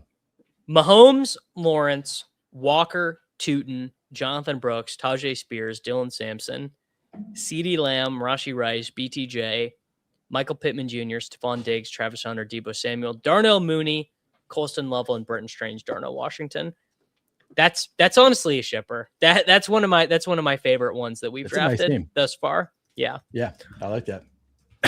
So my minor bad beat story. So I entered a 555 slow draft on DraftKings, and I've only done one so far because I'm not like maxing. I'll do 3 to 4 throughout the summer of each high stakes contest on DraftKings or the $500, not the real high stakes. But anyways, I did one only like specifically with the purpose of I want to get third round AJ Brown. Like I was like that was kind of my whole thing for a while. I was like, he's gonna move up. You're not gonna be able to get this most of the summer. I want to get as many shares as I can, and I want to get it in high stakes also. So I entered the draft for the purpose of getting a third round AJ Brown. I mean, obviously among other things, but I get the 1.11, and I was like, well, you know, not going to get third round AJ Brown at the 1.11, obviously.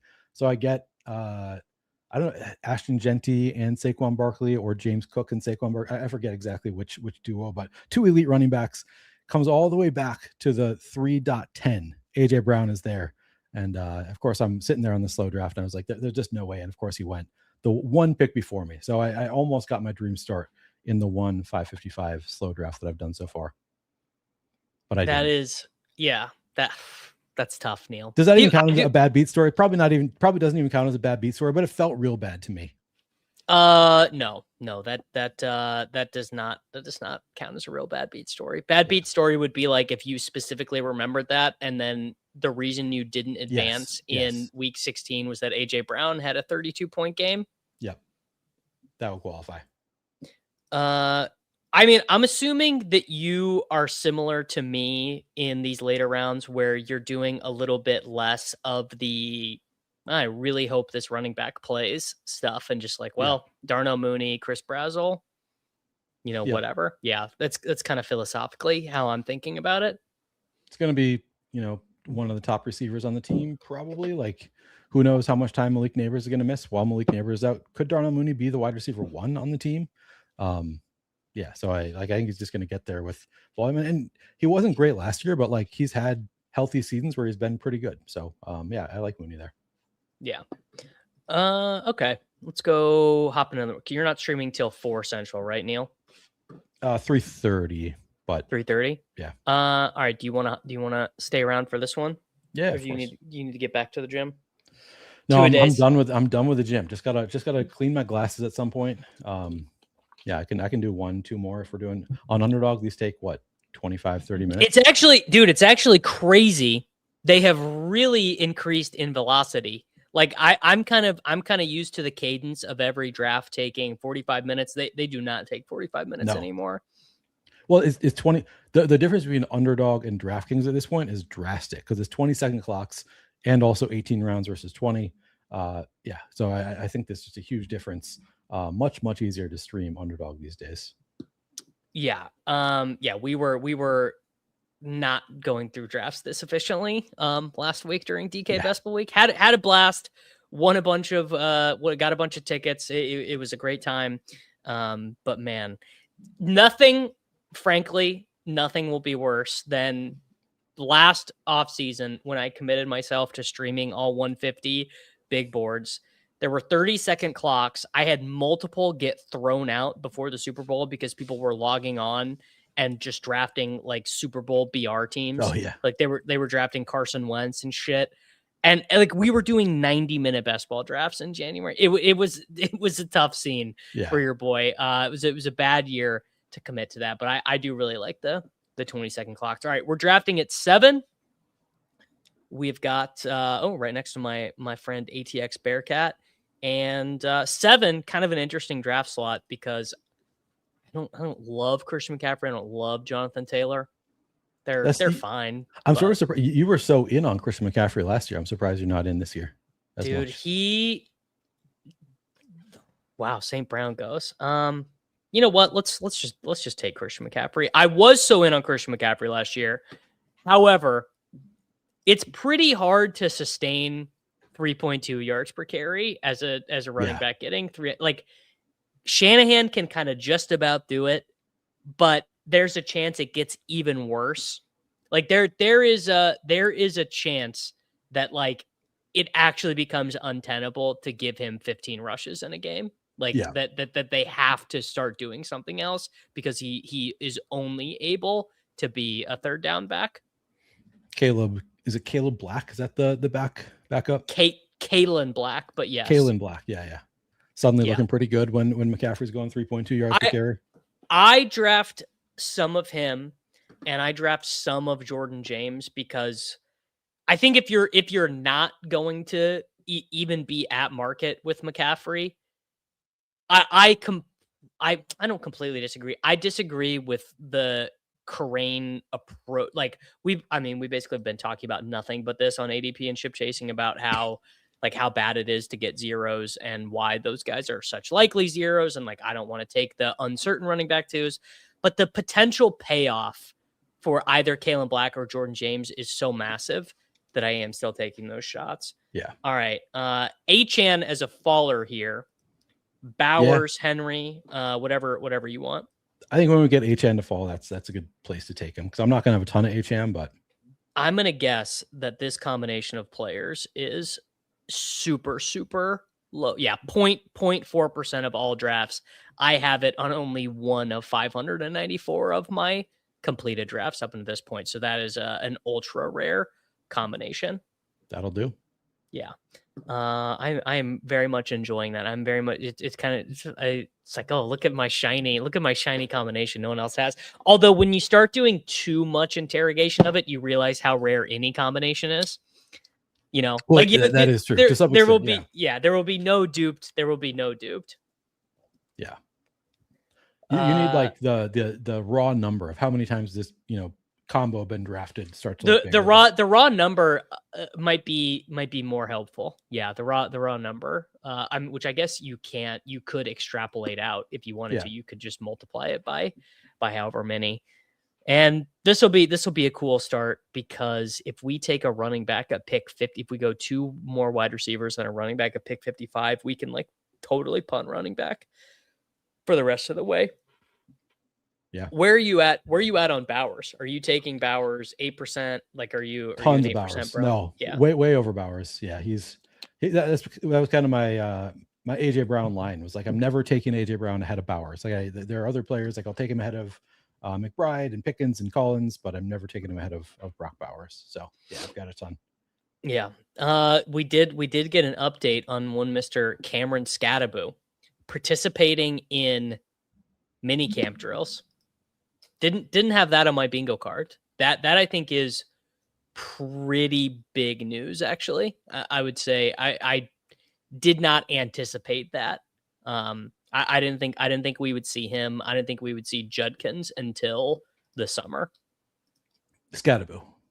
Yeah, I didn't think we'd see. I didn't think we'd see either one of those guys based on their injuries. Yeah, modern medicine, man, just incredible. Dude, bet on Christian Watson. He changed me forever. Yeah. I mean, I think Devonta is definitely the pick here.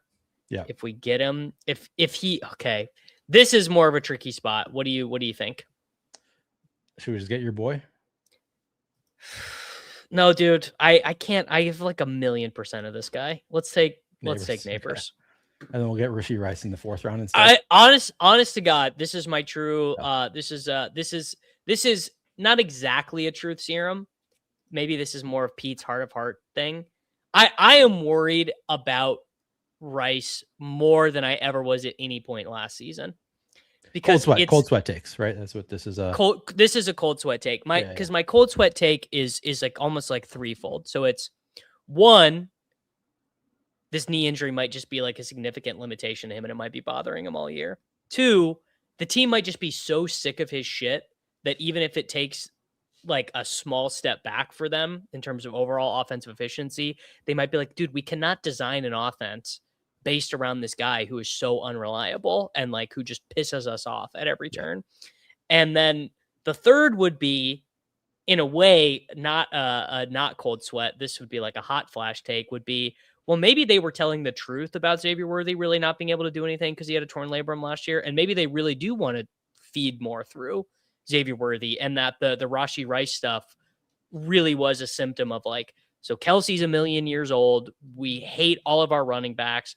We don't want to run Worthy over the middle of the field because the guy has a torn labrum and he weighs 170 pounds. Like that I think is a low probability part of the game tree, but not impossible. And based on everything they've said, I mean, Kelsey has said this. Someone just posted this in my Discord. He went on Randy Moss's fishing show and was like effusive in his praise for Xavier Worthy. Skattebo we double up on the Giants. Lad is an ADP value. What do you think? Let's go with fully healthy Cam Skattebo. Fully healthy. They're saying it. They're saying it in the streets. They're saying Cam Skattebo has never been more healthy.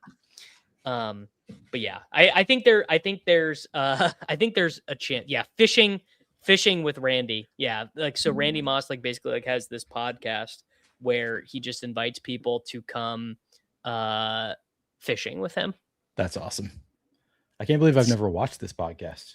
I was going to say that feels very Minnesota. That feels extreme. Like I'm not a fisher. I'm not your classic Minnesotan in a lot of ways, despite the flannel brand. Like, I don't enjoy fishing, just like has never really done it for me. That's crazy to have the flannel brand and to not be like, yeah, dude, I go ice fishing 3 times a year. It's really just, I wear flannel a lot. And when I worked at Stochastic, people started calling me, I think actually Greg, my co-host, started calling me the Flannel God. So that just became my nickname, the Flannel God. So eventually it just like was my whole brand. Where's your flannel today? Why are you not wearing a flannel today? So I just decided, you know what?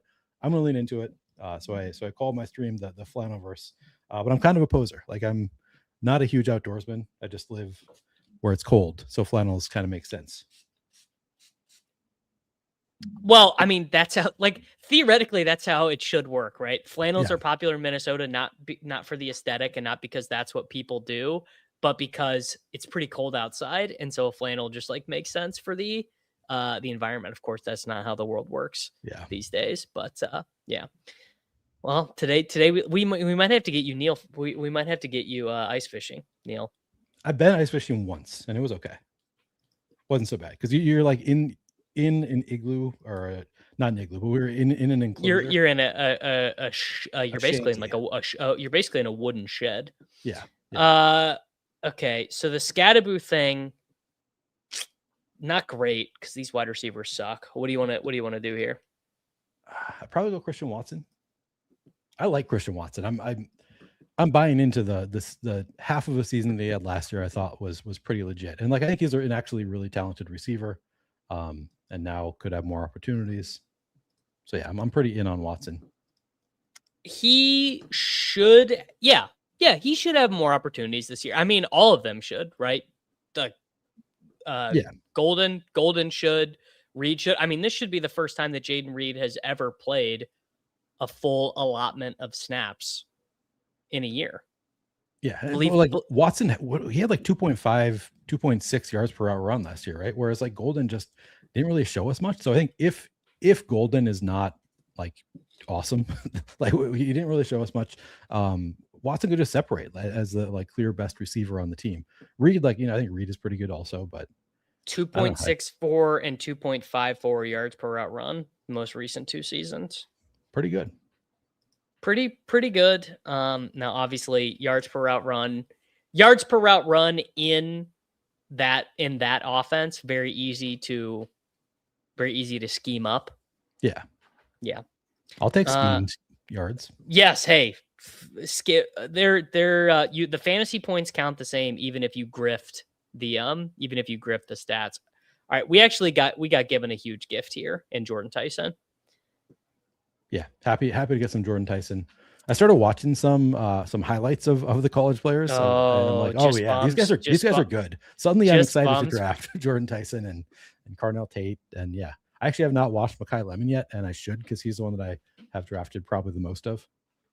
You should really watch the highlights for Damon Claiborne, the Minnesota Viking. Is he any good? I haven't. I mean, it would be impossible to say if he's any good, but he is very fun. He was the fastest player in the college football video game last year. And he is a very sick kick returner, like a really, really good kick returner. So okay. I think it's pretty likely that he's going to make the team, be active from day one. He to me is like the sneakiest pick on the board, because I'm like, dude, Aaron Jones and Jordan Mason, feels like we have just we watched this. It didn't work. We watched it. It didn't work. Now, did it not work because the rest of the offense wasn't working? Like, right. It's possible. Like the Vikings offensive line is supposed to be pretty good. Yeah, it was totally injured all of last year.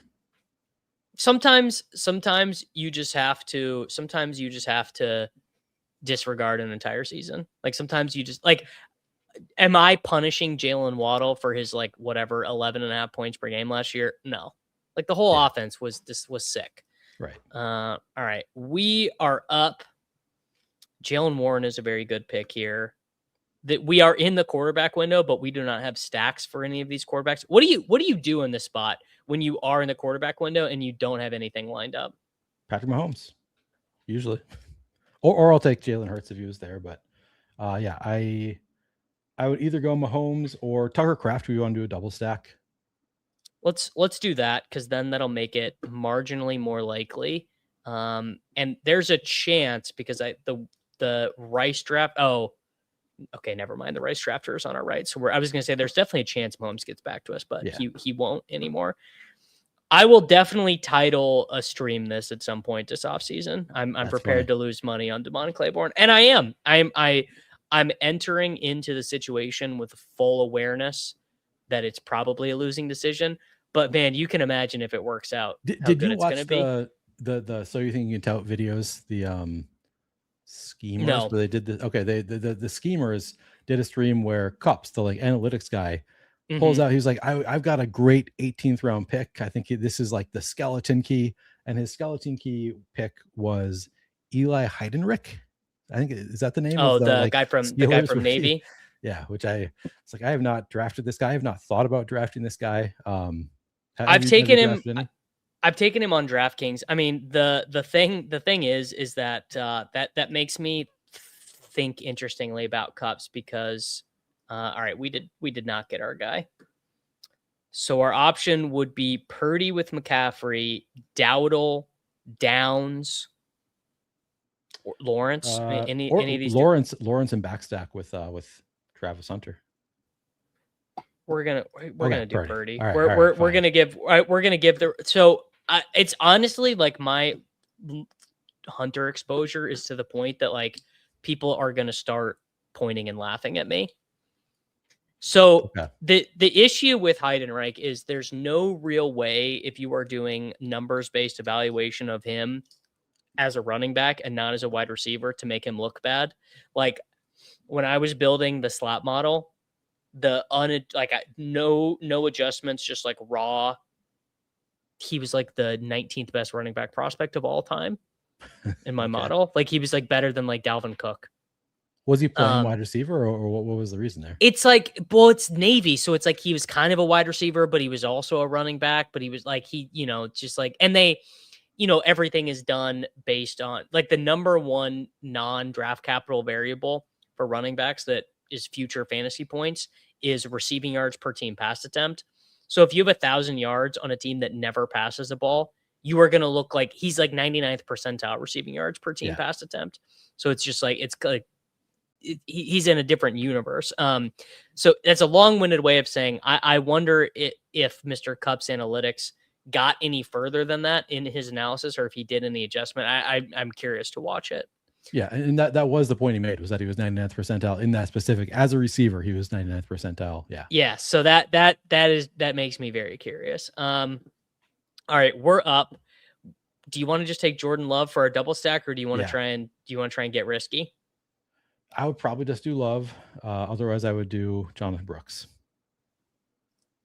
All right, we're going to take Jordan Love. We probably won't get Jonathan Brooks back to us, but we would be pretty tilted if we did not get Jordan Love, I think. Yeah.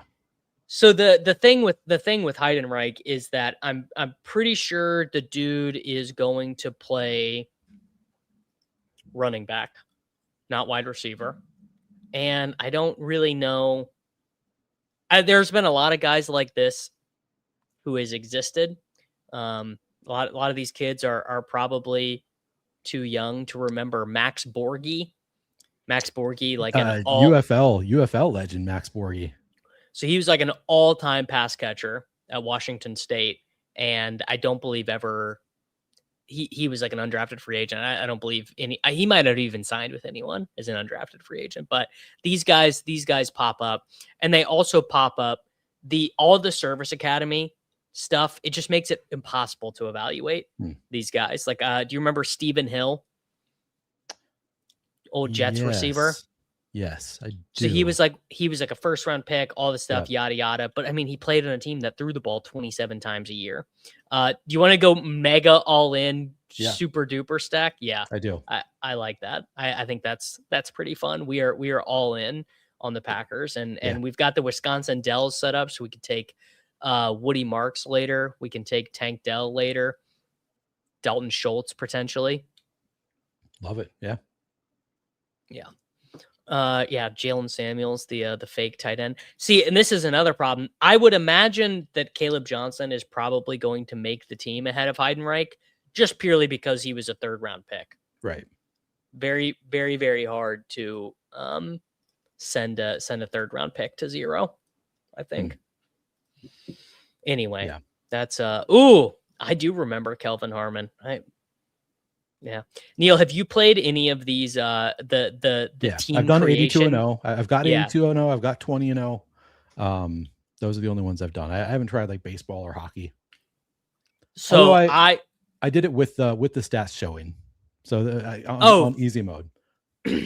The only one I can only do NFL and NBA without stats showing. I need stats for hockey, and there's a soccer one that I've been doing. I mean, these are because I want to get 38-0, 84-0. Like I want to get them all, and it's very, very difficult. Yeah. The first time I did NBA, I did it on hard mode, so not showing the stats, and I went 77-5, and I was like, "This is so easy. I'm going to crush this." This is so easy. And then it was like I did it a few more times, and obviously that was never got as good as 77-5. And eventually, I was just like, I just want to see what the stats are. Like I'm curious what the stats are for some of these. That's the thing, is it's like a fun version of Remember That Guy, and I do want to see the stats. There are a couple good hockey ones, Benny. We were just talking about it in Discord. Now, do we want to take Diggs? Do we want to take Willis? I mean, Diggs is a much bigger positional need because we're kind of behind a receiver. Probably Diggs. Yeah. I'm just gonna keep clicking that Stephon Diggs button. Well, actually, probably honestly, once he signs, I'll be out. I mean, like 'Cause then I it'll be was too jamming AJ Brown, and I've taken him like twice since he moved to the second round, and I'll start mixing him in more. I just haven't really gotten that pick that much, but it's like, yeah, like I'm trying to get these guys before the big rise. Same reason we're taking Debo Samuel right now, Diggs, and it obviously depends how far Diggs moves up. Where is your dream landing spot for Diggs? Frankly, not the Kansas City Chiefs. Really? Okay. Yeah, because then he nukes my other bags. Really bad yeah, for Worthy, true, really true. bad for Rice, not particularly good for Kelsey. Probably the dream scenario is the Raiders, where I don't think anyone can impact Bowers, and I don't draft Trey Tucker or Jalen Naylor at all. So Yeah. it's gonna nuke the bags for other people. That would be Commanders is not bad either. Yeah, Commanders, I wouldn't mind. All right, so there really is no run. Oh, I actually think we should take Woody Marks here. All right, yeah. It's we need the Wisconsin Dells. We don't have a running back for. Yeah. And Marks definitely fits more in like a back and forth game than David Montgomery does. Yes, all these sites are AI generated for sure. You can always tell. A Claude site, first off, it'll always have the green, red, orange filter worked in. The typography always looks the exact same. I mean, you can always tell. You could tell that the Flock tool a long time ago, they just never changed the colors. But when the devs started building it, they were just like, well, what should it look like? You can tell from the layout. Like it's all, I mean, look, frankly, every business that you guys trust or don't trust, they're all using Claude. If you're on the internet, even if you don't know, you are engaging in Claude slop. I hate to tell, if you're super anti, I'm sorry to tell you, but everyone's using Claude for something. It just is what it is. I have not delved into Claude yet, but I'm excited to at some point. Yeah. Well, hey, if you have any questions, I'm happy to. Not that I'm some Claude genius. I mean, I really just dick around. But you'd be helpful for me because we're kind of starting probably from a similar background. Yes, because I know nothing about coding. Absolutely zilch, zero. Yeah. Okay, a 2-4-5-1.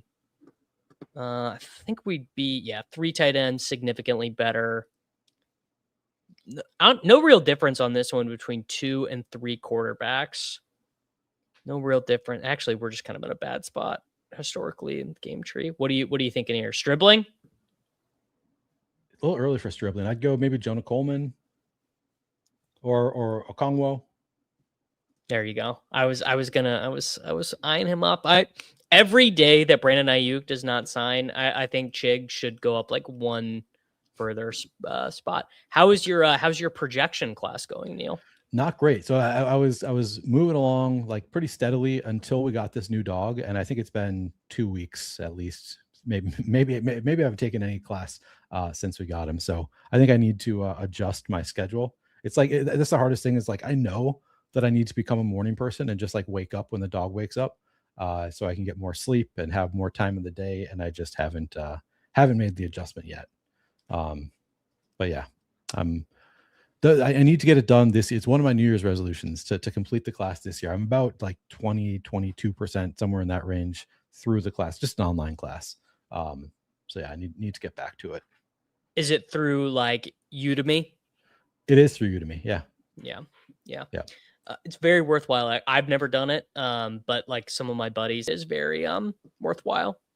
Recommended to me. It was the course that shipped my money. As he has also not finished it, but he recommended it to me. And that's classic. That's classic fucking Adam.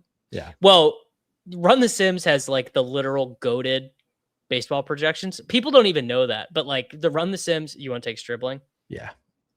Run the Sims has, I don't even know where they found this. Like, I don't know the correlation between the Run the Sims guys and Owen, but this guy is, the stuff that is going into the Run the Sims baseball model is insane. It is, I have no disrespect to Cardi, but it is kicking the bat's ass this year. Nerdy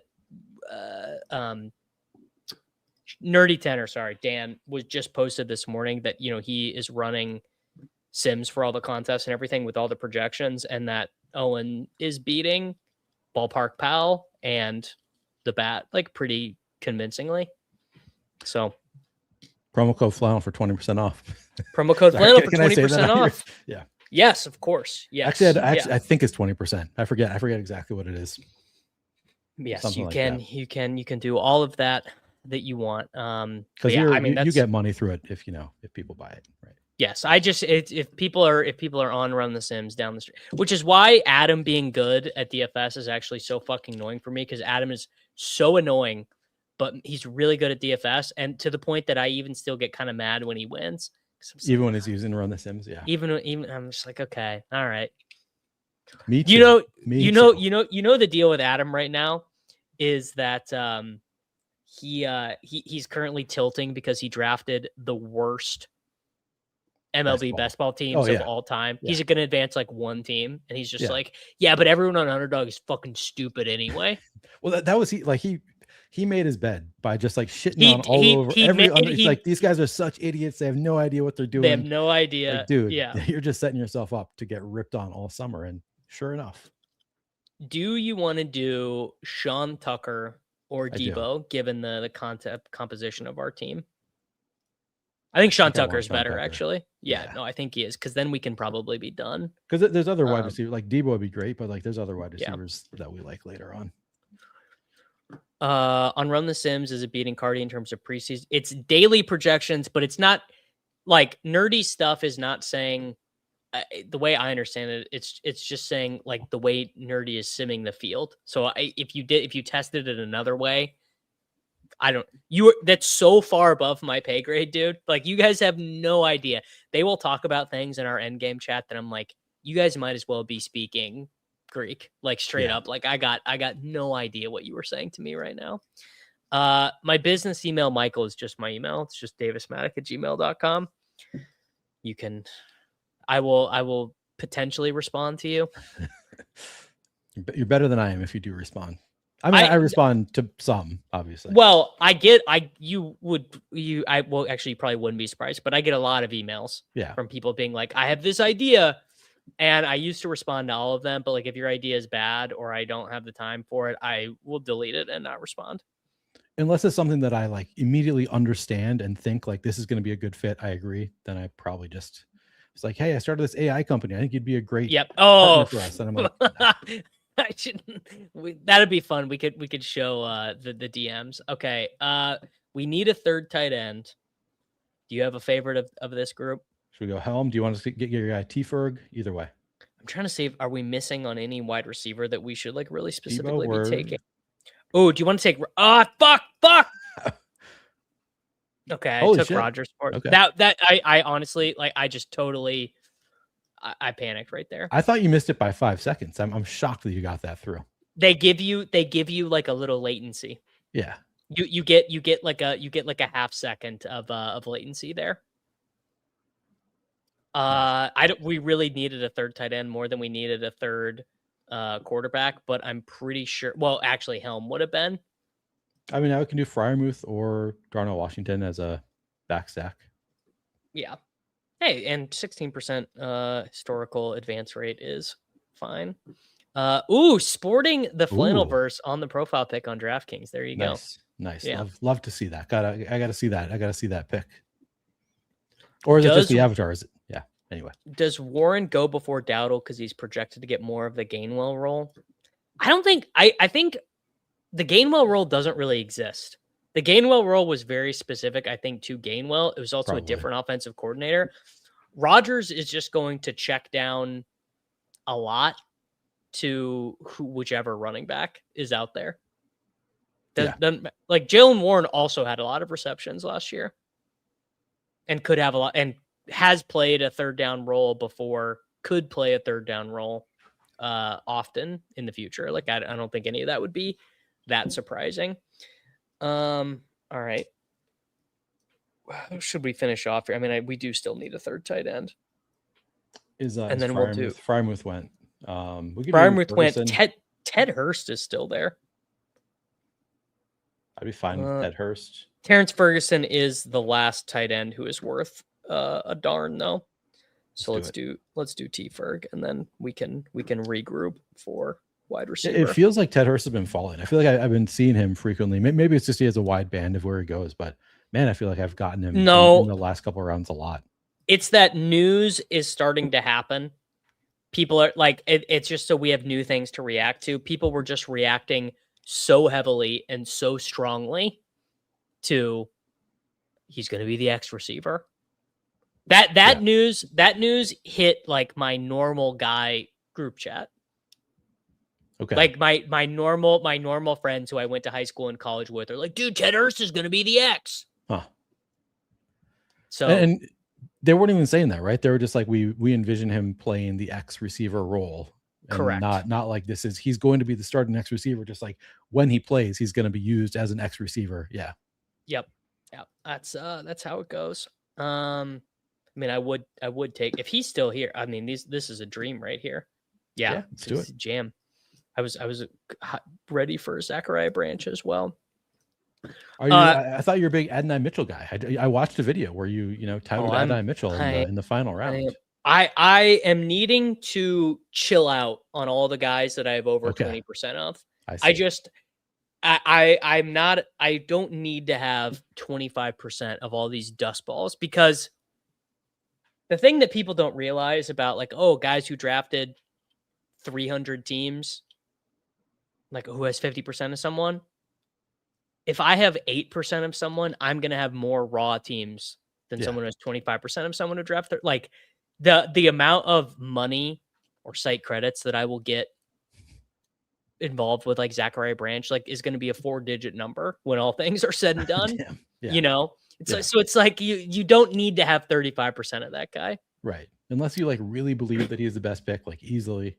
I do think particularly on DraftKings, Zachariah Branch is like a crazy pick. He should be, if I had to drink truth serum, he should be like a 13th round pick, I think. Really? Just because he's a wide receiver too? Like, I'm pretty sure he's just going to be the starting slot wide receiver with a quarterback who only wants to throw screens. Like a quarterback who is like well known for just throwing screens.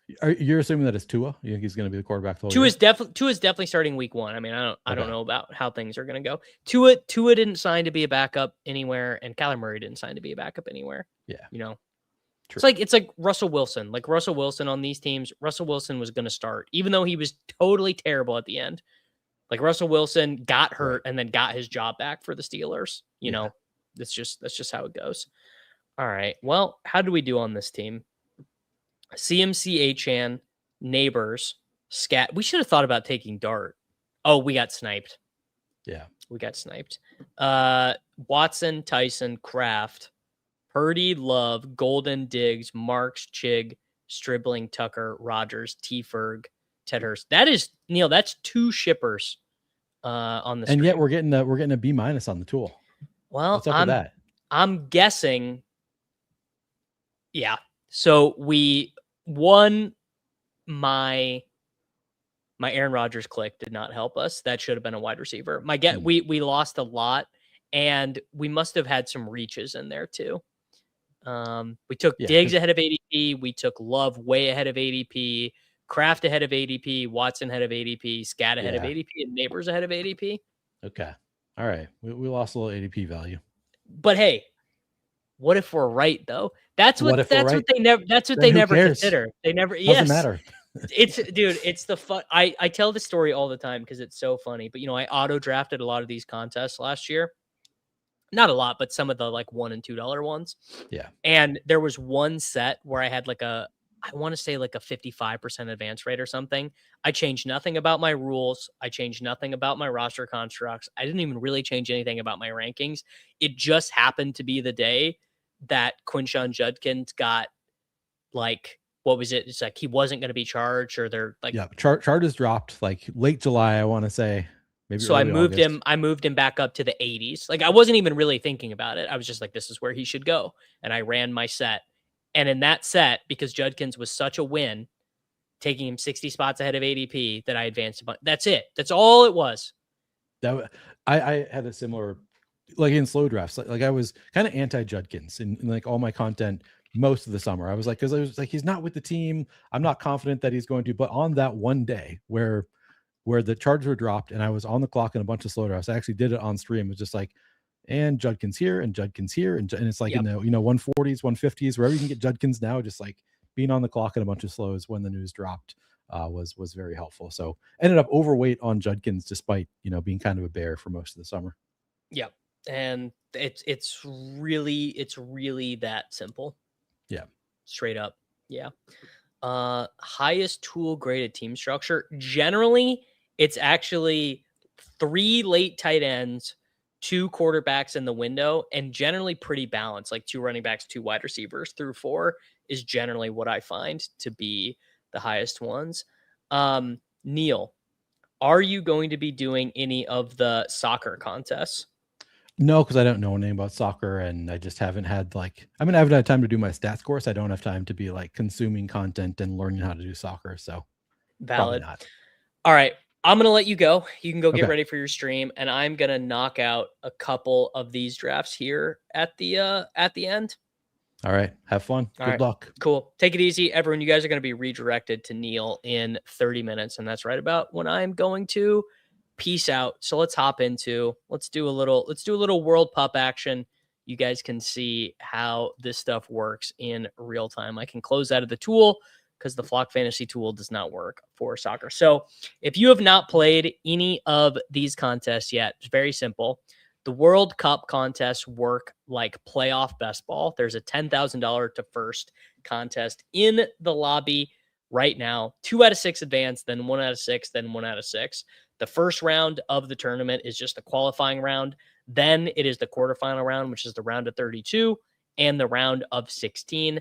Then the semifinals, which is I guess that would be the actual quarterfinal, then the semifinal, then the final. So the round of 8, the round of 4, and then the final. So super simple. You just have to ship really, you're trying to build a team that can field an entire starting roster in the final. And if you want to field an entire starting roster in the final, you've got to have 2 forwards, a defender, you got to have a midfielder, a goalie, and then a flex position. Generally speaking, you are going to want to have a forward in the flex position. So we will begin. I generally take Harry Kane at 2. Let's actually just do something different here, though, because we're drafting on stream, and I just want to show you guys how this works. So we're gonna try and build a France team here out of the second spot. We're gonna take Michael Elise. The 3 best teams in world soccer for the World Cup are France and Spain. Small gap to England. Then you have got Brazil, Argentina, Portugal, the Netherlands, and Belgium as the next tier. After that, and actually they're ordered this way for the goalies. Then there's I would include Germany in that group. Then there's a pretty big gap to the Norway, to Colombia. Morocco, I actually think is pretty strong. Switzerland is a little bit underrated. The tricky balance to try and hold in these contests is basically this. How do I set up high advance rate without giving up too many teams playing in the final? So some of the highest advance rate players are Kevin De Bruyne, who goes an ADP of 46, Joshua Kimmich, who has an ADP of 47. You've got Bruno Fernandes, who has an ADP of 11. And actually, Christian Pulisic is a very, very strong play in this. So if you want to be supporting our boys, you can be drafting our guy Christian Pulisic. So key thing to note here: Mike Maignan goes. He goes to the other French team. So this guy Law has Ousmane Dembele and Mike Maignan. I will not be taking Neymar, sadly. No Neymar for me. So what we're going to do is we are going to call an audible here.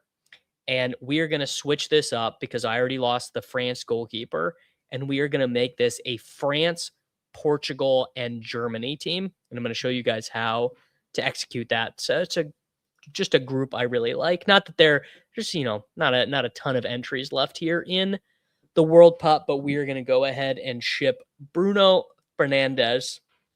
I think actually if you're Portuguese, it's pronounced a different way. Yeah, Neuer, Neuer coming out of retirement for Germany actually is really messed up and bad for me personally, because I was drafting the Germany goalkeeper who has an ADP here. I was drafting Bowman, and Bowman is probably not going to get any minutes.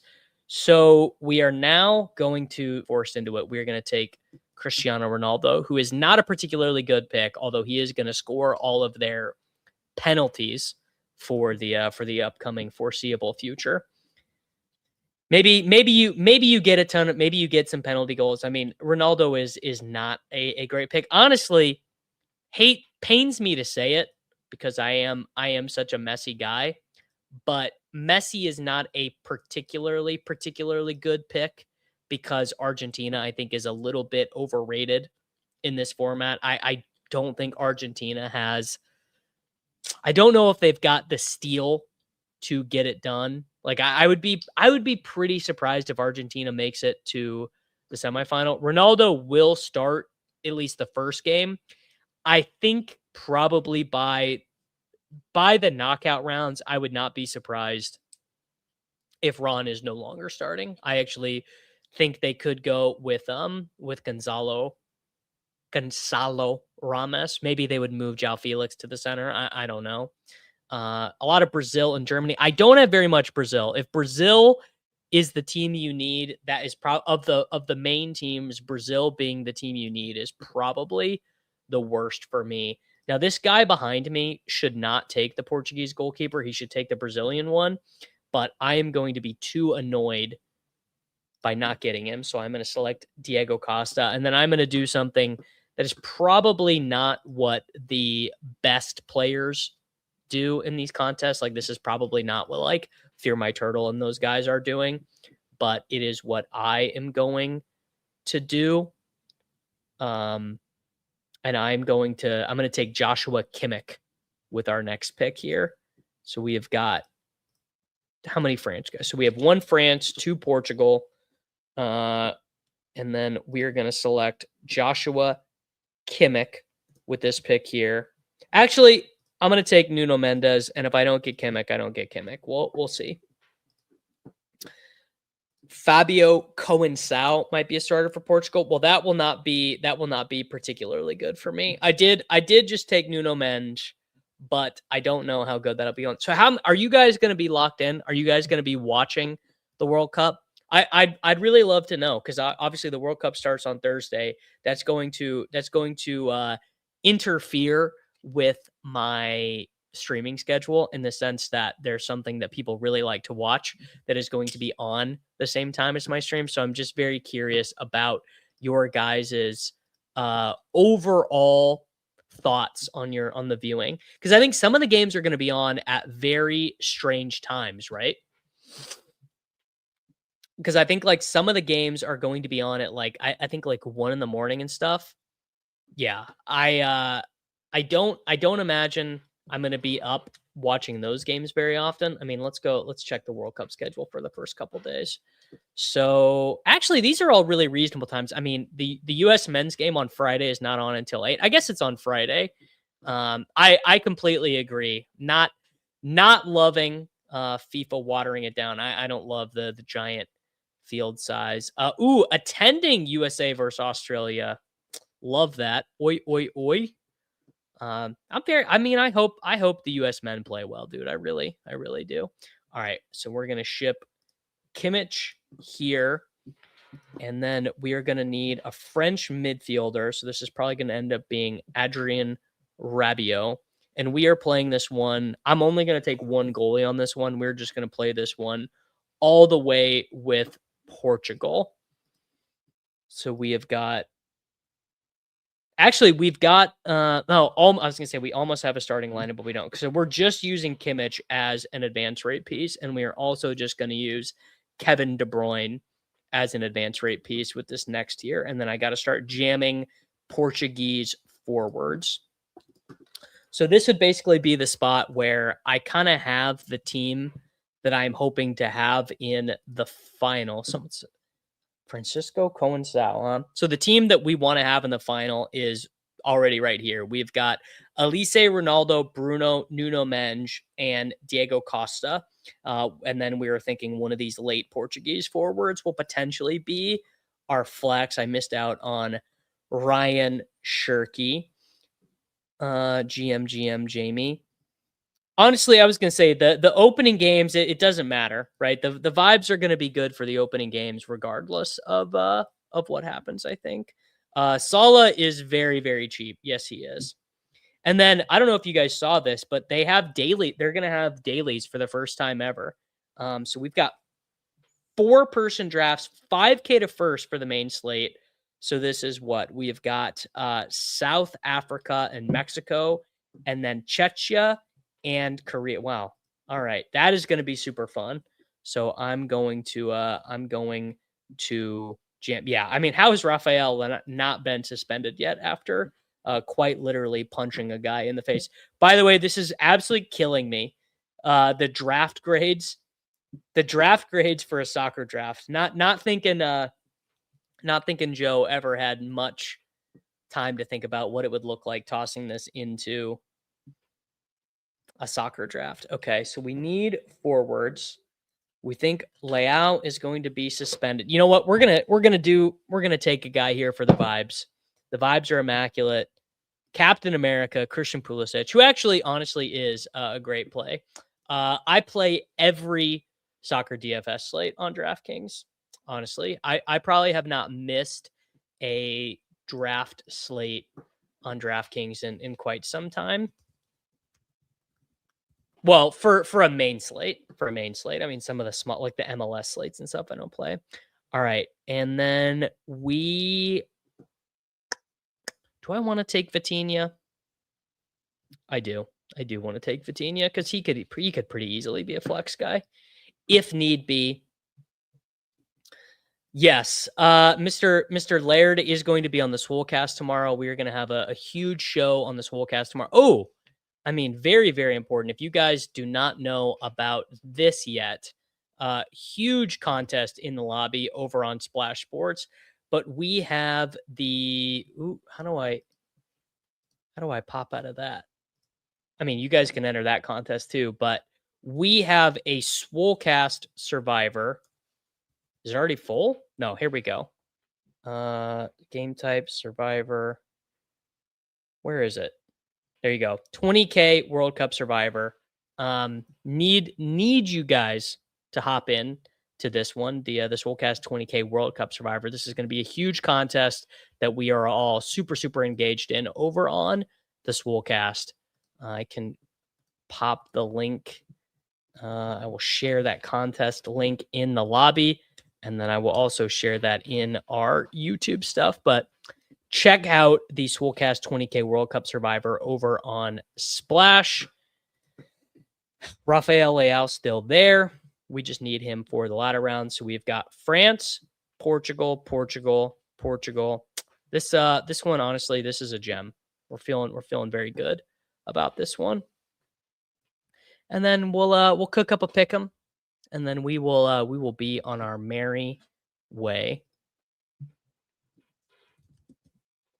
All right, what are we gonna do here in terms? Oh, Luis Diaz is good. Oh, he went. All right, we're gonna do Memphis then. No, are we? Is there another Portuguese defender? Not really. I mean, Ruben Diaz is fine. Yeah, we'll take Ruben Diaz. That's fine. I'm probably a little bit higher on center backs than some people playing these contests, and then we will take one of these final Portuguese forwards. So we have Michael Olise, Cristiano Ronaldo, Christian Pulisic, Rafael Leao, Bruno Fernandes, Kevin De Bruyne, Vitinha, Nuno Mendes, Joshua Kimmich, Ruben Dias, and Diego Costa. I don't know if João Cancelo is going to start. It's not locked on, right? Why not Memphis, Chris? Is there something I don't know about Mr. Memphis? What boost do we have in the lobby? 30% boost to Reno. We've got hoops tonight. Spurs at the Knicks. What can I do for Karl Anthony Towns? Can I do, points plus rebounds plus assists And then there was a home run that I loved tonight. Who was it? I mean, even if Memphis is off the bench, I think we're still fine. I'm trying to remember. There was a home run one that I loved tonight. We've got Cat. Hockey's not tonight. Yeah, okay, it's not until tomorrow. We are gonna do home runs. Oh, let's go to the A's game and see if there's any good numbers here. There should be a good one. Is Soderstrom gonna start? Oh, it was Bryce Terang. We're gonna do a Bryce Terang home run. All right, bang, lock that one in. Karl Anthony Towns, 33 points plus rebounds per assist, and Bryce Terang to hit a home run. Oh my gosh, dude, it was so good yesterday. The final the final round of the U.S. Women's Open at Riviera yesterday was phenomenal television. I'm gonna get out of here, guys. Make sure that you like the video. Check out the very cool stuff over at Flock Fantasy, and I will be back with you guys tomorrow. Later.